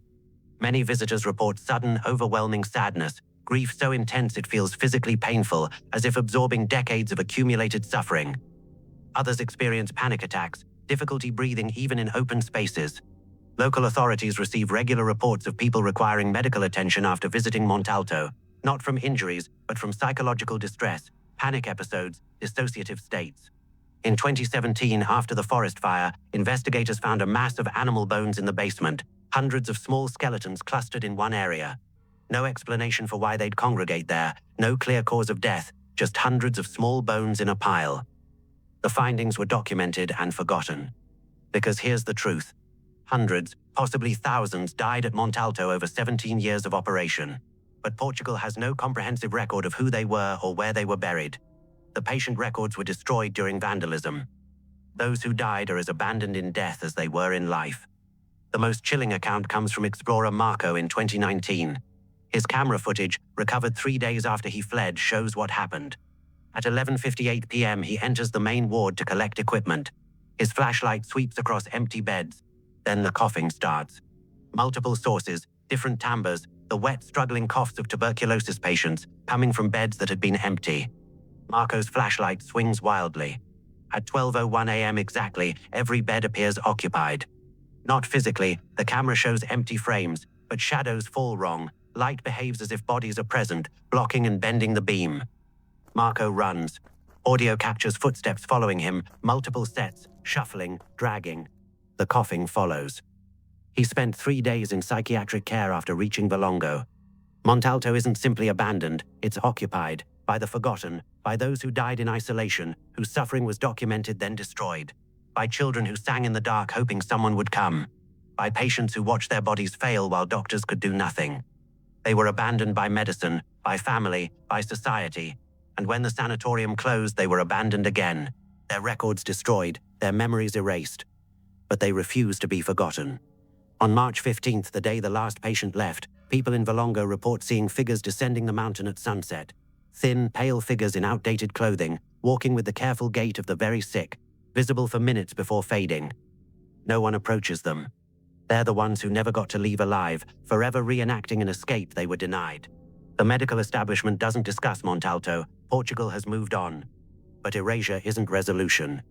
Those who died deserved acknowledgement that their suffering mattered, that they weren't just statistics but human beings with names and families and dreams that ended in blood-soaked coughs and lonely deaths. Maybe that's why the ruins won't fall. Maybe that's why shadows move and coughing echoes and children sing. Maybe Montalto is demanding what was denied to its patients, to be seen, to be heard, to be remembered. On silent nights you can still hear them, the forgotten thousands who came seeking healing and found only isolation and death. Their voices carry down the mountain, weak but persistent, still sick, still suffering, still waiting for the cure that never came, still hoping someone will remember their names. But no one does. And in the ruins, surrounded by the silence of collective forgetting, the abandoned souls remain trapped by the worst fate of all, being forgotten entirely, as if their suffering never mattered at all. I thought your profile claimed you were athletic. Alison heard those words from the ground, her leg throbbing, tears burning behind her eyes. 1 kilometer into a hike she'd explicitly said she couldn't do. It started 3 weeks earlier, in the sterile comfort of text messages. His profile seemed normal enough. Mid-40s, professional photos, interests that aligned with hers. They messaged back and forth, conversations flowing easily. When he suggested meeting up, Alison agreed, but with one crucial caveat.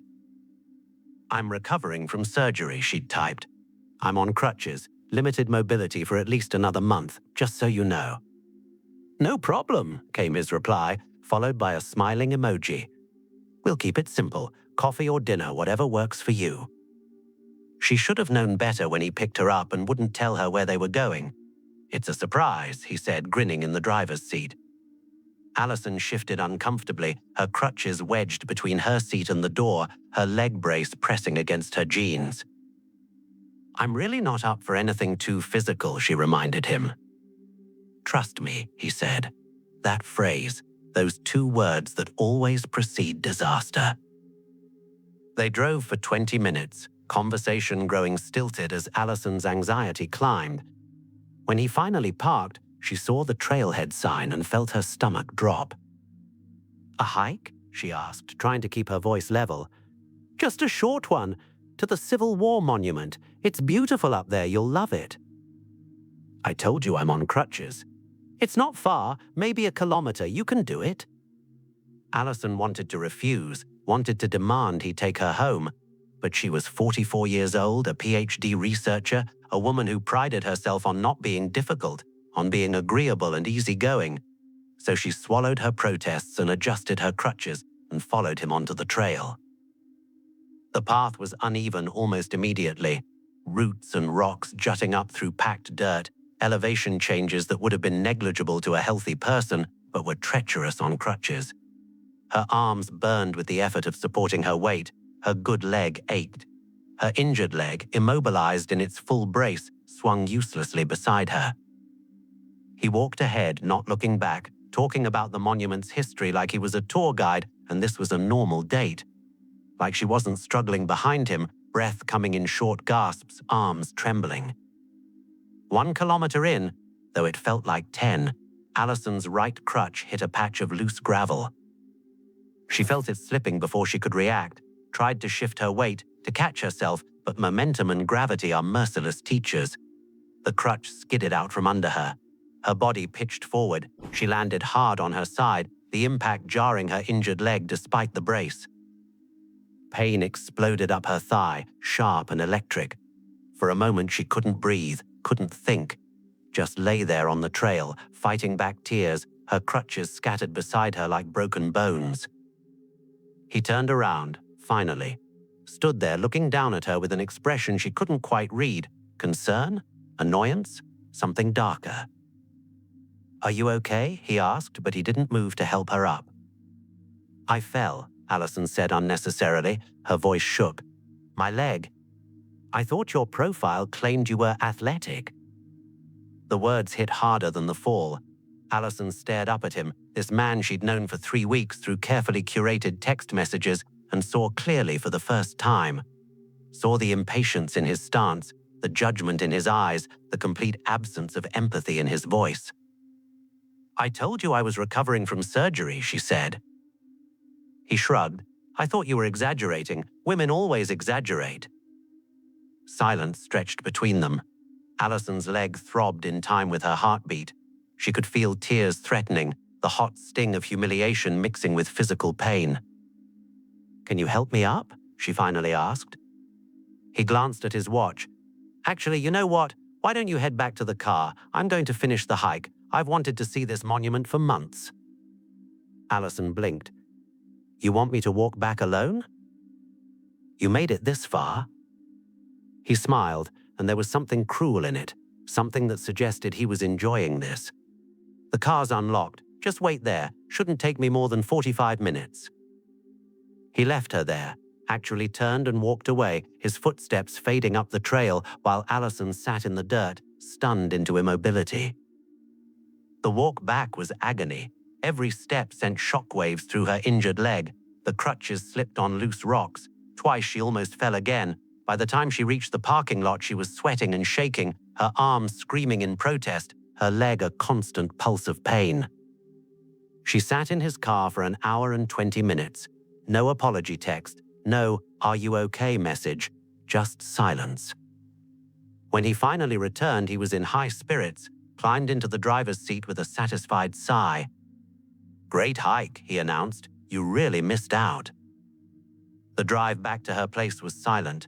Allison stared out the window, watching the landscape blur past, wondering how she'd so completely misjudged this person, how his cheerful text messages had concealed such profound emptiness where empathy should live. He pulled up to her apartment complex and unlocked the doors. Allison gathered her crutches, maneuvering awkwardly out of the car.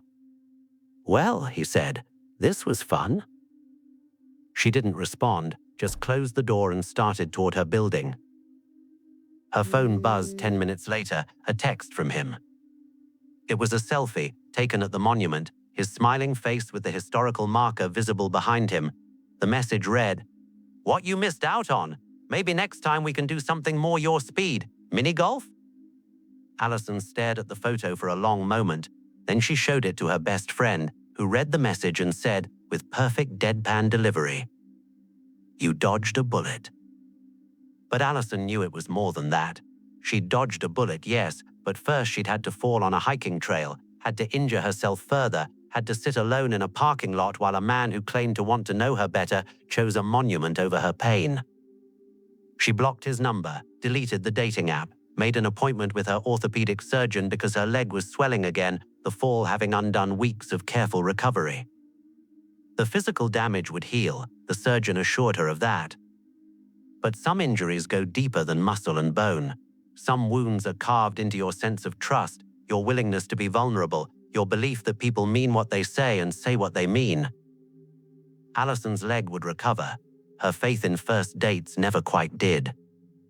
Sometimes the horror isn't supernatural. Sometimes it's just a man on a trail, walking away while you sit in the dirt, realizing that to some people, your pain is just an inconvenience, your limitations just an exaggeration, your humanity just a disappointing deviation from the fantasy they'd constructed in their head.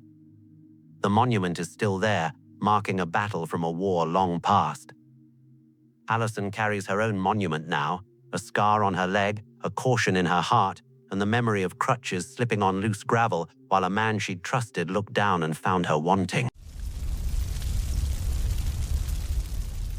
It was 3:42 a.m. when the first light hit our bedroom window. Not sunlight.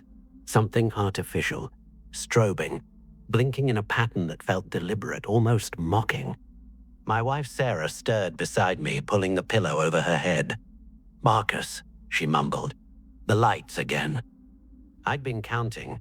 17 nights in a row now since we moved into our dream home on Ashwood Court. 17 nights of those damn lights. We were so excited when we found this place.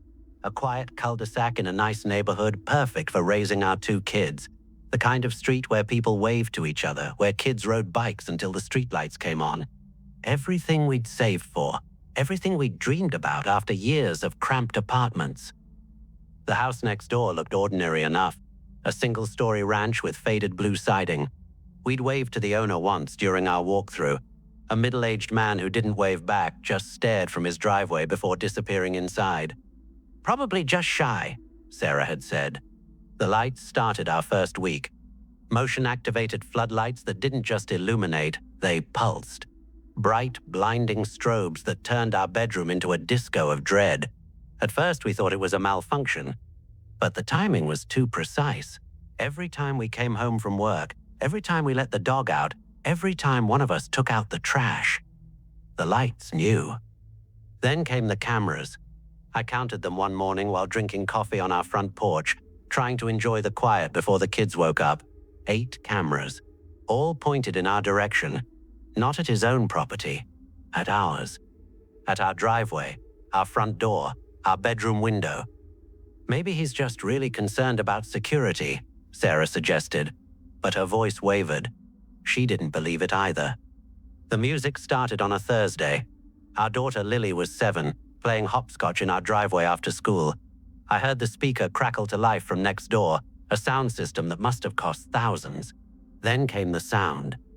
Banjo music. Loud, discordant, deliberately jarring. It shook our windows. Lily dropped her chalk and ran inside, hands over her ears. I marched next door, knocked on his door. The music cut off instantly. I could see him through the window, standing in his living room, watching me through the glass. Just watching. He didn't move to answer. After 5 minutes, I went home. That night, Sarah called the police. "We've gotten several calls about noise from that address," the officer told us, almost apologetically. "But he turns it off before we arrive. And technically, playing music on your own property during daytime hours isn't illegal." "What about the cameras?" I asked. "The lights?" "Pointed at his own property, from what we can see. I'm sorry, Mr. Williams, Unless he makes a direct threat or commits a crime, our hands are tied. The next morning, everything escalated. I opened our front door to leave for work. The motion sensor triggered, but instead of music, speakers blared something else, something that made my blood run cold. Monkey sounds, screeching, chattering monkey sounds that echoed through the entire cul-de-sac. Then came the voice, a recording of some old racist comedy routine I'd never heard before, the N-word, over and over, loud enough for the whole neighborhood to hear. Sarah appeared behind me, her hand over her mouth. Marcus, our son Elijah, only 9 years old, came running. Dad, what's that word? Why is he saying that? How do you explain hatred to a child? How do you tell your son that the color of his skin makes some people want to hurt him, to degrade him, to make him feel small? I had to explain it anyway. The routine became predictable in its cruelty. Every morning, every evening, any time we stepped outside our own home, the sensors would detect us, the lights would flash, and the soundtrack of our nightmare would begin. I contacted a lawyer. Harassment, she said. But proving intent is difficult, and there are First Amendment protections even for hate speech, unless it constitutes a direct threat. Sarah started having panic attacks. The kids became afraid to play outside. Our dream home became a prison. I tried talking to other neighbors. They'd noticed, of course. How could they not? But they had their own songs, personalized harassment for each family that triggered his senses. Country music for the family across the street, heavy metal for the couple next door. Everyone was afraid. I'm just trying to keep my head down, one neighbor told me. I've got 2 more years until my lease is up, then I'm gone. But we just bought this house. We couldn't just leave. We couldn't afford to. I started documenting everything. Videos of the lights, recordings of the sounds, timestamps. The lawyer said it might help eventually. Maybe a civil case, harassment, emotional distress.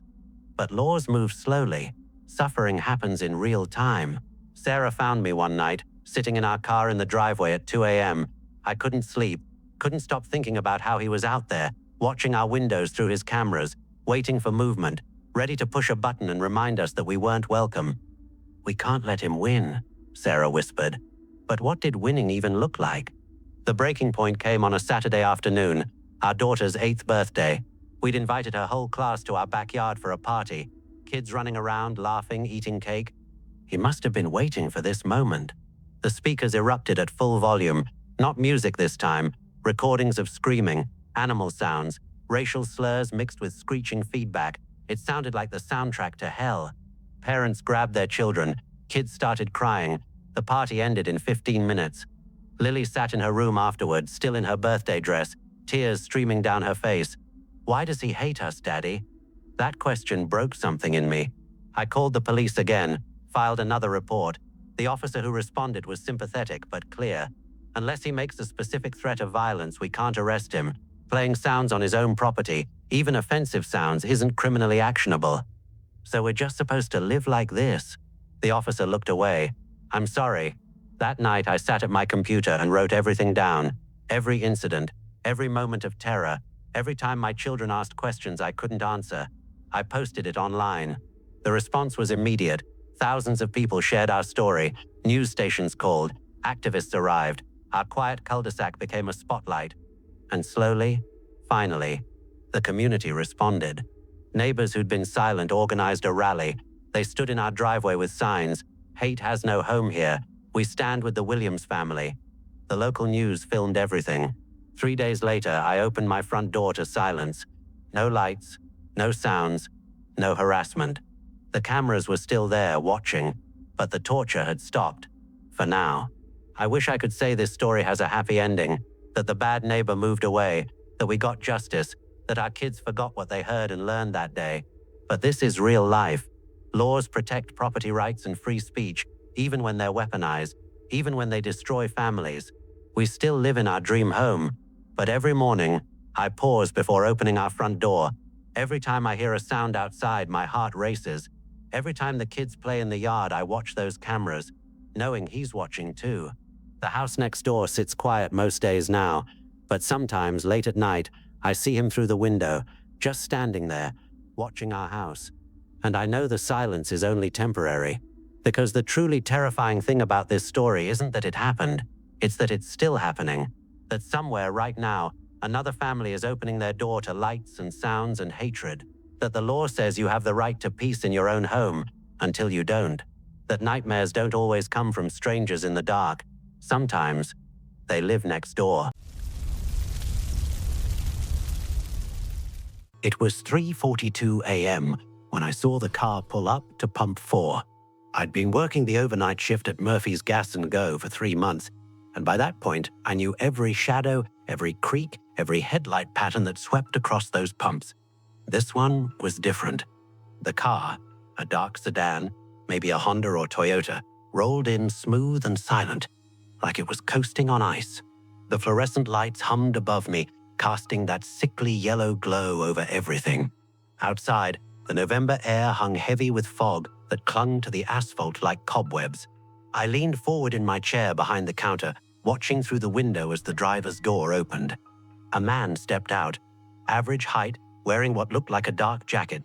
Nothing remarkable, nothing threatening, just another late-night traveler needing gas before heading up into the mountains.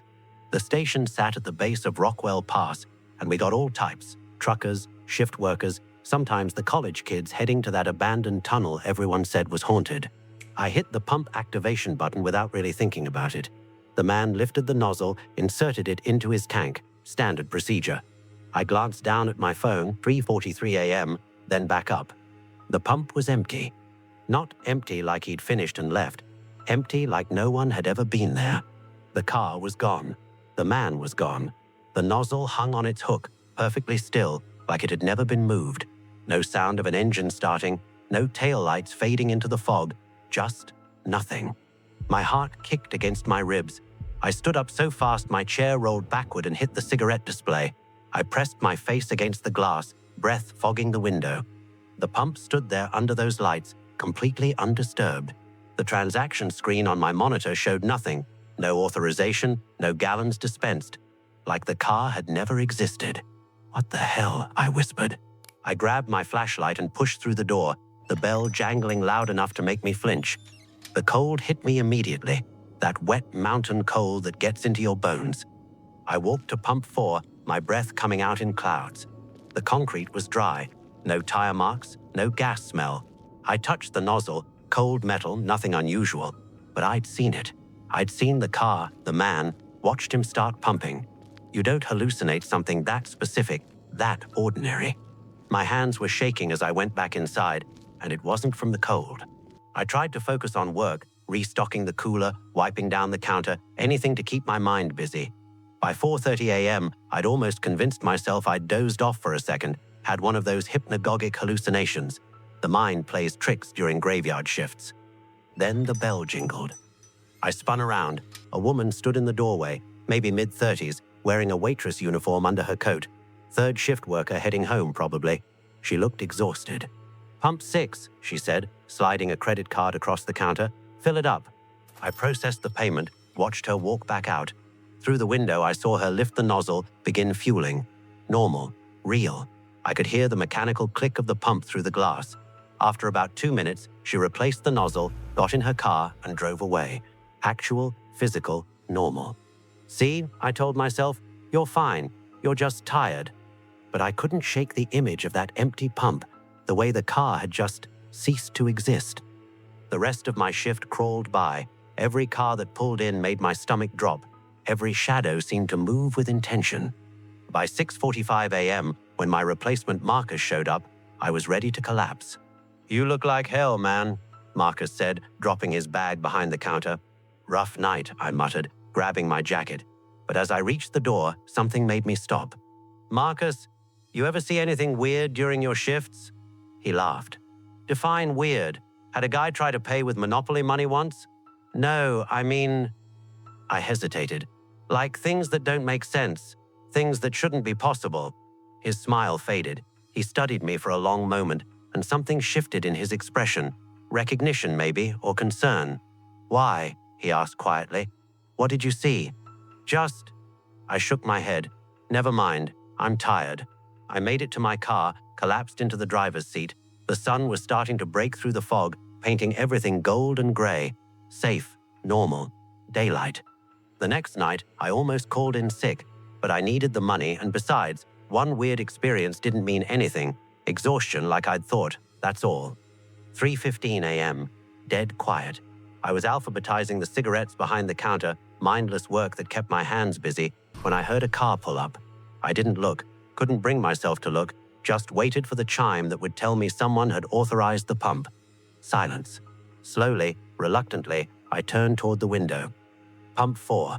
The same dark sedan, the same man, getting out, reaching for the nozzle. This time I didn't blink, didn't look away. I stared directly at him, watching every movement.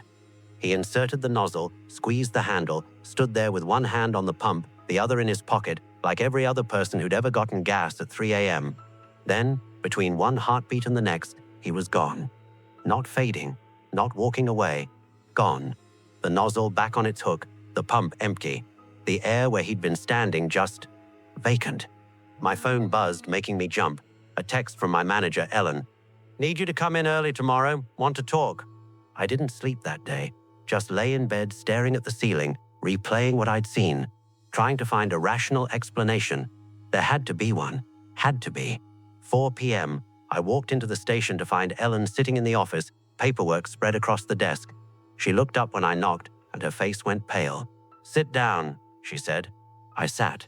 Ellen folded her hands on the desk. Her fingers were trembling. "Marcus told me you asked about weird things happening. Said you looked shaken up yesterday morning." "I'm fine, just tired." "What pump?" The question caught me off guard. What pump did you see it at?" Her voice was barely above a whisper. My throat went dry. 4. Ellen closed her eyes. For a long moment she didn't speak. Then, slowly, she opened her desk drawer and pulled out a worn notebook, flipped through pages covered in her handwriting until she found what she was looking for. "December 2019, she read. 3:47 a.m., dark sedan, pump 4, male driver, started fueling, then vanished. No transaction record." She looked up at me. That was me. I saw it. Same exact thing. The room seemed to tilt. "What are you saying?" "I'm saying I saw the same car, the same man, same pump, and I know I wasn't hallucinating because my security footage showed the same thing I saw. The car pulls up, man gets out, reaches for the nozzle, then static for about 3 seconds, and when the picture comes back, the pump's empty. Like those 3 seconds just got erased." "That's impossible. I know." Ellen's voice cracked. "I checked the footage after you left yesterday. Same thing, same static, same impossible vanishing." She leaned forward. "I've been working here 15 years. That's the only thing I've ever seen that I can't explain, and now you've seen it too. Why didn't you tell anyone? Would you?" She laughed bitterly. "Who would believe me? Hell, I barely believed myself until I saw it on camera, but the camera doesn't lie, and neither do you." I thought about the fog, the empty pump, the way reality seemed to just skip like a scratched CD. "What do you think it is?" I asked. Ellen closed the notebook.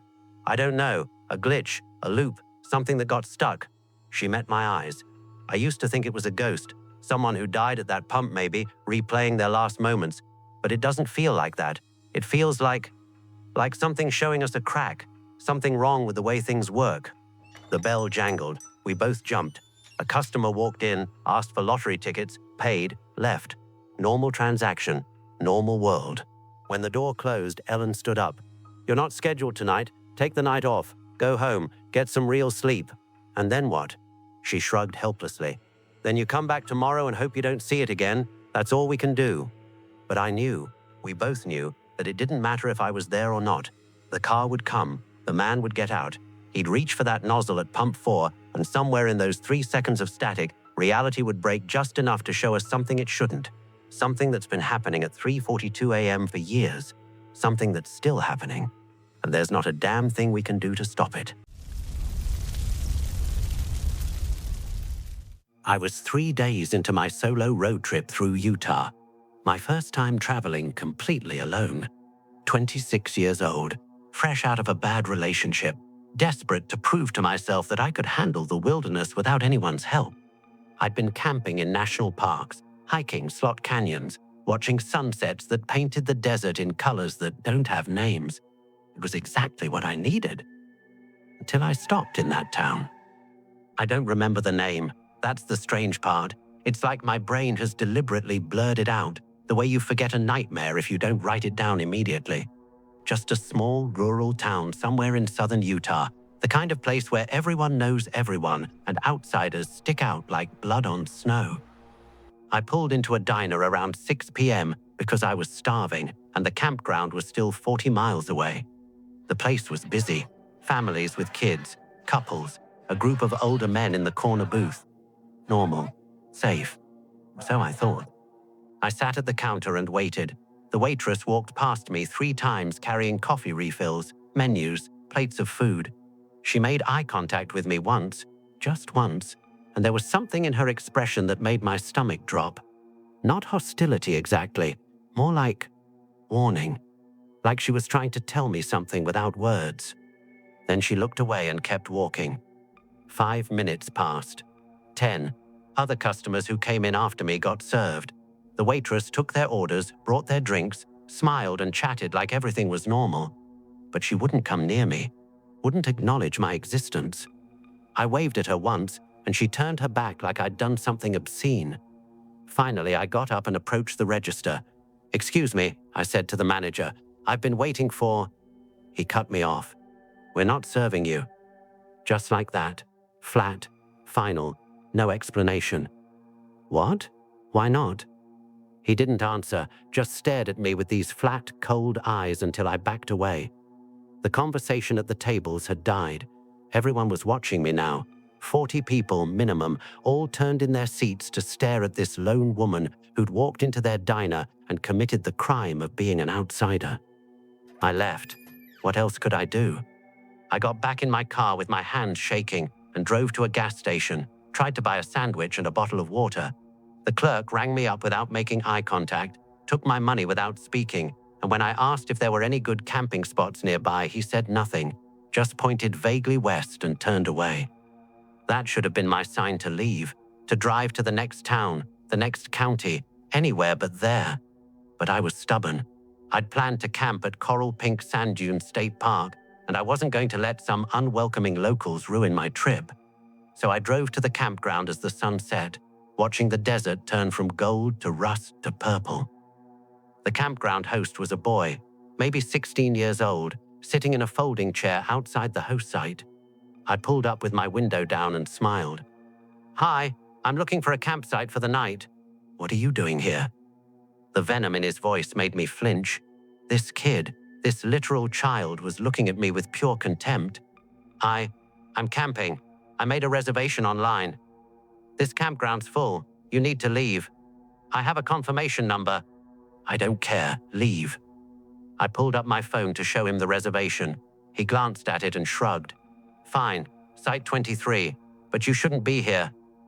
The way he said it wasn't a threat exactly. It was a warning. The same warning I'd seen in the waitress's eyes. Site 23 was at the far edge of the campground, isolated from the others by a curve in the road and a cluster of juniper trees.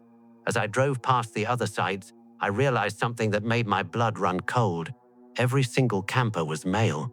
Fathers with sons, groups of boys, not a single woman or girl anywhere. No families with mothers, no couples, just men and boys, all of them stopping their conversations to watch me drive past. I set up my tent as the last light drained from the sky. My hands were shaking so badly I could barely get the stakes in the ground. The desert was cooling fast, from 80 degrees to 50 in the span of an hour. I crawled into my sleeping bag fully dressed, still wearing my hiking boots, and lay there in the dark listening. At first, there was nothing, just wind through the junipers and the distant hoot of an owl. Normal camping sounds that should have been comforting. Then I heard footsteps, slow, deliberate, crunching on the sandy soil. They circled my tent once, paused, then circled again. I held my breath, every muscle locked rigid. My hand found the knife I kept in my sleeping bag, a small folding blade that suddenly felt pathetically inadequate. The footsteps stopped right outside the tent door. I heard breathing. Someone was standing inches away from me, separated only by a thin layer of nylon. I could see their shadow against the tent wall, backlit by moonlight, tall and broad-shouldered. Not the campground host, an adult. Time stretched. How long did they stand there? 30 seconds? 5 minutes? It felt like hours. Every breath I took sounded deafening in my own ears. I was certain they could hear my heart hammering against my ribs. Then the footsteps started again, circling, stopping, starting, like they were testing the tent, looking for the best way in, or like they were playing with me, letting me know they could reach me whenever they wanted. I made the decision in an instant. I unzipped the sleeping bag as slowly and quietly as I could, grabbed my keys and knife, and prepared to run. The footsteps were on the opposite side of the tent. I could hear them crunching through the brush near the back stakes. I had maybe 5 seconds. I unzipped the tent door in one quick motion and ran. Not to the campground host, not to the other campers who I instinctively knew wouldn't help. I ran straight to my car, fumbling the keys, throwing myself into the driver's seat and slamming the door so hard the whole vehicle shook. Locked the doors, started the engine, and only then did I look back. A figure was standing where my tent had been, just standing there, watching, too far away to make out features in the moonlight, but I could see the shape, tall, motionless, arms at their sides, watching me with an intensity I could feel even from 50 yards away. I drove out of that campground doing 40 miles an hour on dirt roads, my tent and sleeping bag and camping gear all left behind, drove until I found a well-lit rest stop on the interstate where truckers were parked and a family was having a late picnic under the fluorescent lights. Only then did I stop shaking enough to call the state park office and report what had happened. They never found my tent, never found any evidence of an intruder. The campground host claimed I never checked in. The other campers said they never saw me. According to the official record, I was never there at all. But I was there. I know I was. And someone circled my tent in the dark while I lay frozen with terror, waiting to see if this would be how my solo adventure ended, in a desert campground where no one would hear me scream and no one would come if I did. I've read the statistics since then. Solo female travelers face higher risks in isolated areas, particularly in rural communities with insular populations. There are documented cases of harassment, assault, even disappearances. Women who camp alone and are never seen again. Women whose tents are found empty in the morning with their belongings still inside, as if they simply vanished into the desert air.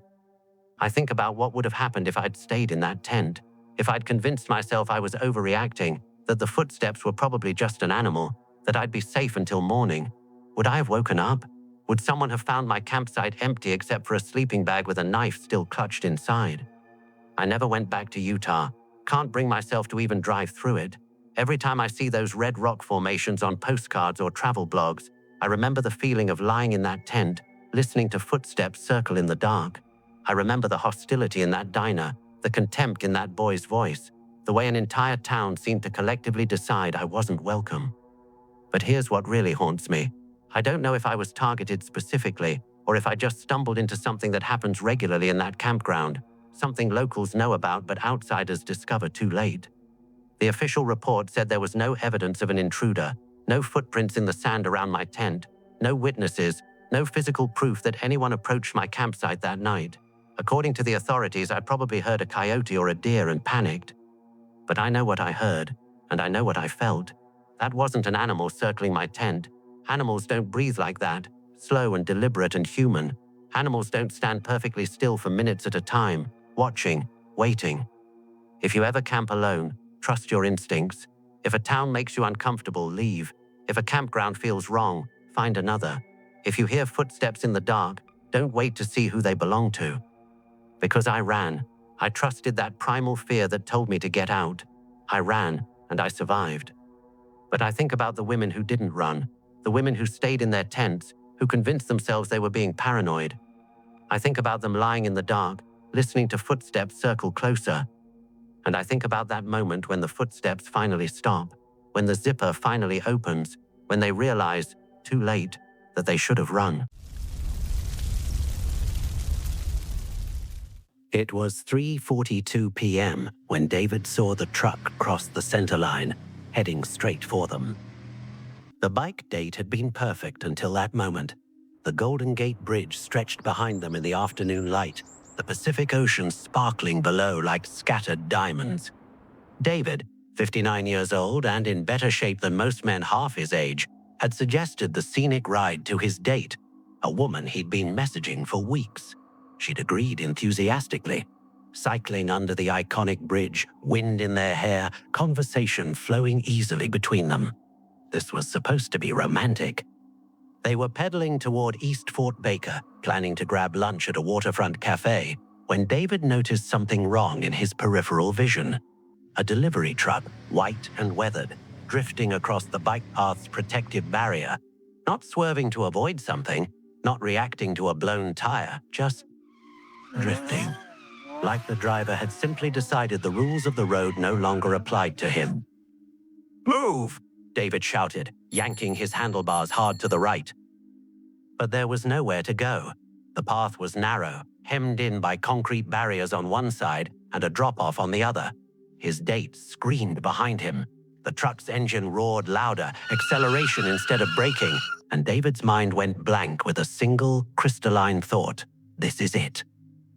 The impact came with a sound like thunder wrapped in metal. David's bike crumpled like aluminum foil.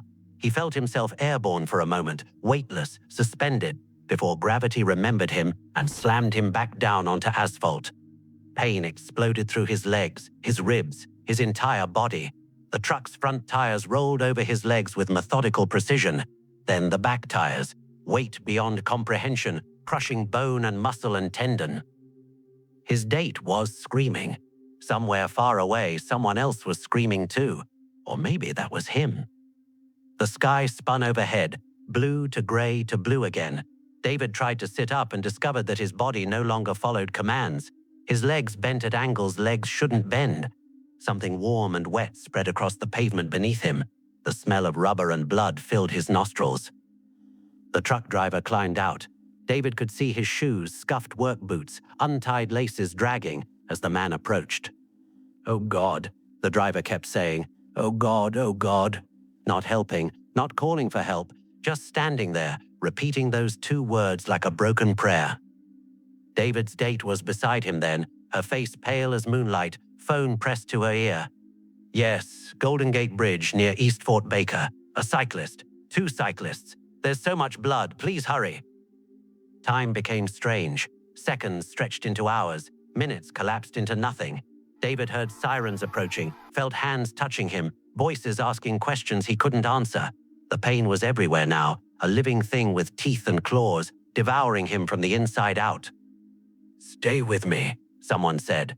A paramedic, young face, worried eyes. "Sir, stay awake. What's your name?" "David," he managed. His voice sounded small, distant. "David, we're going to get you out of here. You're going to be okay." But David wasn't sure he believed them. He'd felt his bones break, felt the truck's weight compress his organs into spaces they weren't meant to fit. He'd seen the look in his date's eyes, the horror, the helplessness, the knowledge that she was watching a man die right in front of her. The ambulance ride was a blur of pain and movement, fluorescent lights overhead, the wail of sirens, hands holding him down as he tried to twist away from the agony, someone injecting something into his arm, relief flooding through him like warm water, dulling the edges of the pain but not erasing it, never erasing it. Emergency room, surgical lights, masked faces hovering above him. "Mr. David, we're going to operate now. Count backward from 10. 10, 9, 8. Darkness. When David woke, his body felt wrong, hollow, rearranged. He was in a hospital bed, machines beeping around him, tubes running in and out of his arms. His legs, he could barely feel his legs. Panic surged through him. A nurse appeared. "You're awake. That's good. How are you feeling?" "My legs," David croaked. "I can't feel my legs." "The swelling is pressing on the nerves. The doctors say it's temporary." "You've had 4 surgeries, Mr. David. Your injuries were extensive." 4 surgeries. The number didn't make sense. 4 operations to put him back together, to salvage what the truck had destroyed. "My date?" he asked. "The woman I was with." "She's in the waiting room. She's been here every day." Every day. How long had he been unconscious? 2 weeks, the nurse said, reading his expression. "You've been in and out for 2 weeks." 2 weeks of his life stolen. 2 weeks of surgeries and recovery compressed into dreamless void. His date visited that afternoon. She looked exhausted, shadows under her eyes, her hair pulled back in a hasty ponytail. She smiled when she saw him awake, but it was a fragile smile, ready to shatter at the slightest touch. "I'm so sorry," she said, and David wasn't sure what she was apologizing for. For suggesting the bike ride? For surviving unscathed while he lay broken? for being there when the truck crossed the line. "Not your fault," he whispered. She stayed for an hour, making small talk that felt surreal given the circumstances. When she left, David knew he'd never see her again. Some experiences are too heavy to carry forward into a relationship. Some memories stain everything they touch. The recovery took months. 2 months in the hospital, learning to walk again, retraining his body to do simple tasks that had once been automatic. Physical therapy sessions that left him sweating and trembling. Nights when the pain was so intense he couldn't sleep, just lay there staring at the ceiling, remembering the sound of the truck's engine, the feeling of tires rolling over his legs. The driver was never charged. Accident, they called it. Medical episode, possibly. The truck's dash cam had been broken. No witnesses except David and his date, and trauma makes for unreliable testimony. David returned to work eventually. Returned to cycling even, though he never rode near the Golden Gate Bridge again. Couldn't bring himself to face that stretch of path where his life had nearly ended. But sometimes, late at night, he still hears it. The sound of the truck's engine, the feeling of weightlessness before impact, the sight of his date's face, watching him break apart on the pavement. Some dates end with a kiss goodnight. David's ended with the realization that romance and mortality live closer together than anyone wants to admit, that in the space between one heartbeat and the next, everything you are can be reduced to broken bones and blood on asphalt. The bike still sits in his garage, frame bent, wheels warped. He can't bring himself to throw it away. Can't bring himself to ride it either. It just sits there, a monument to the afternoon when love and death collided on a scenic path overlooking the Pacific, and death just barely blinked first. Thank you for making it to the end. Please like and subscribe for horror stories like these every week, shared by real people. Comment below to let me know which story from this video you found more terrifying. Thanks again for supporting the channel.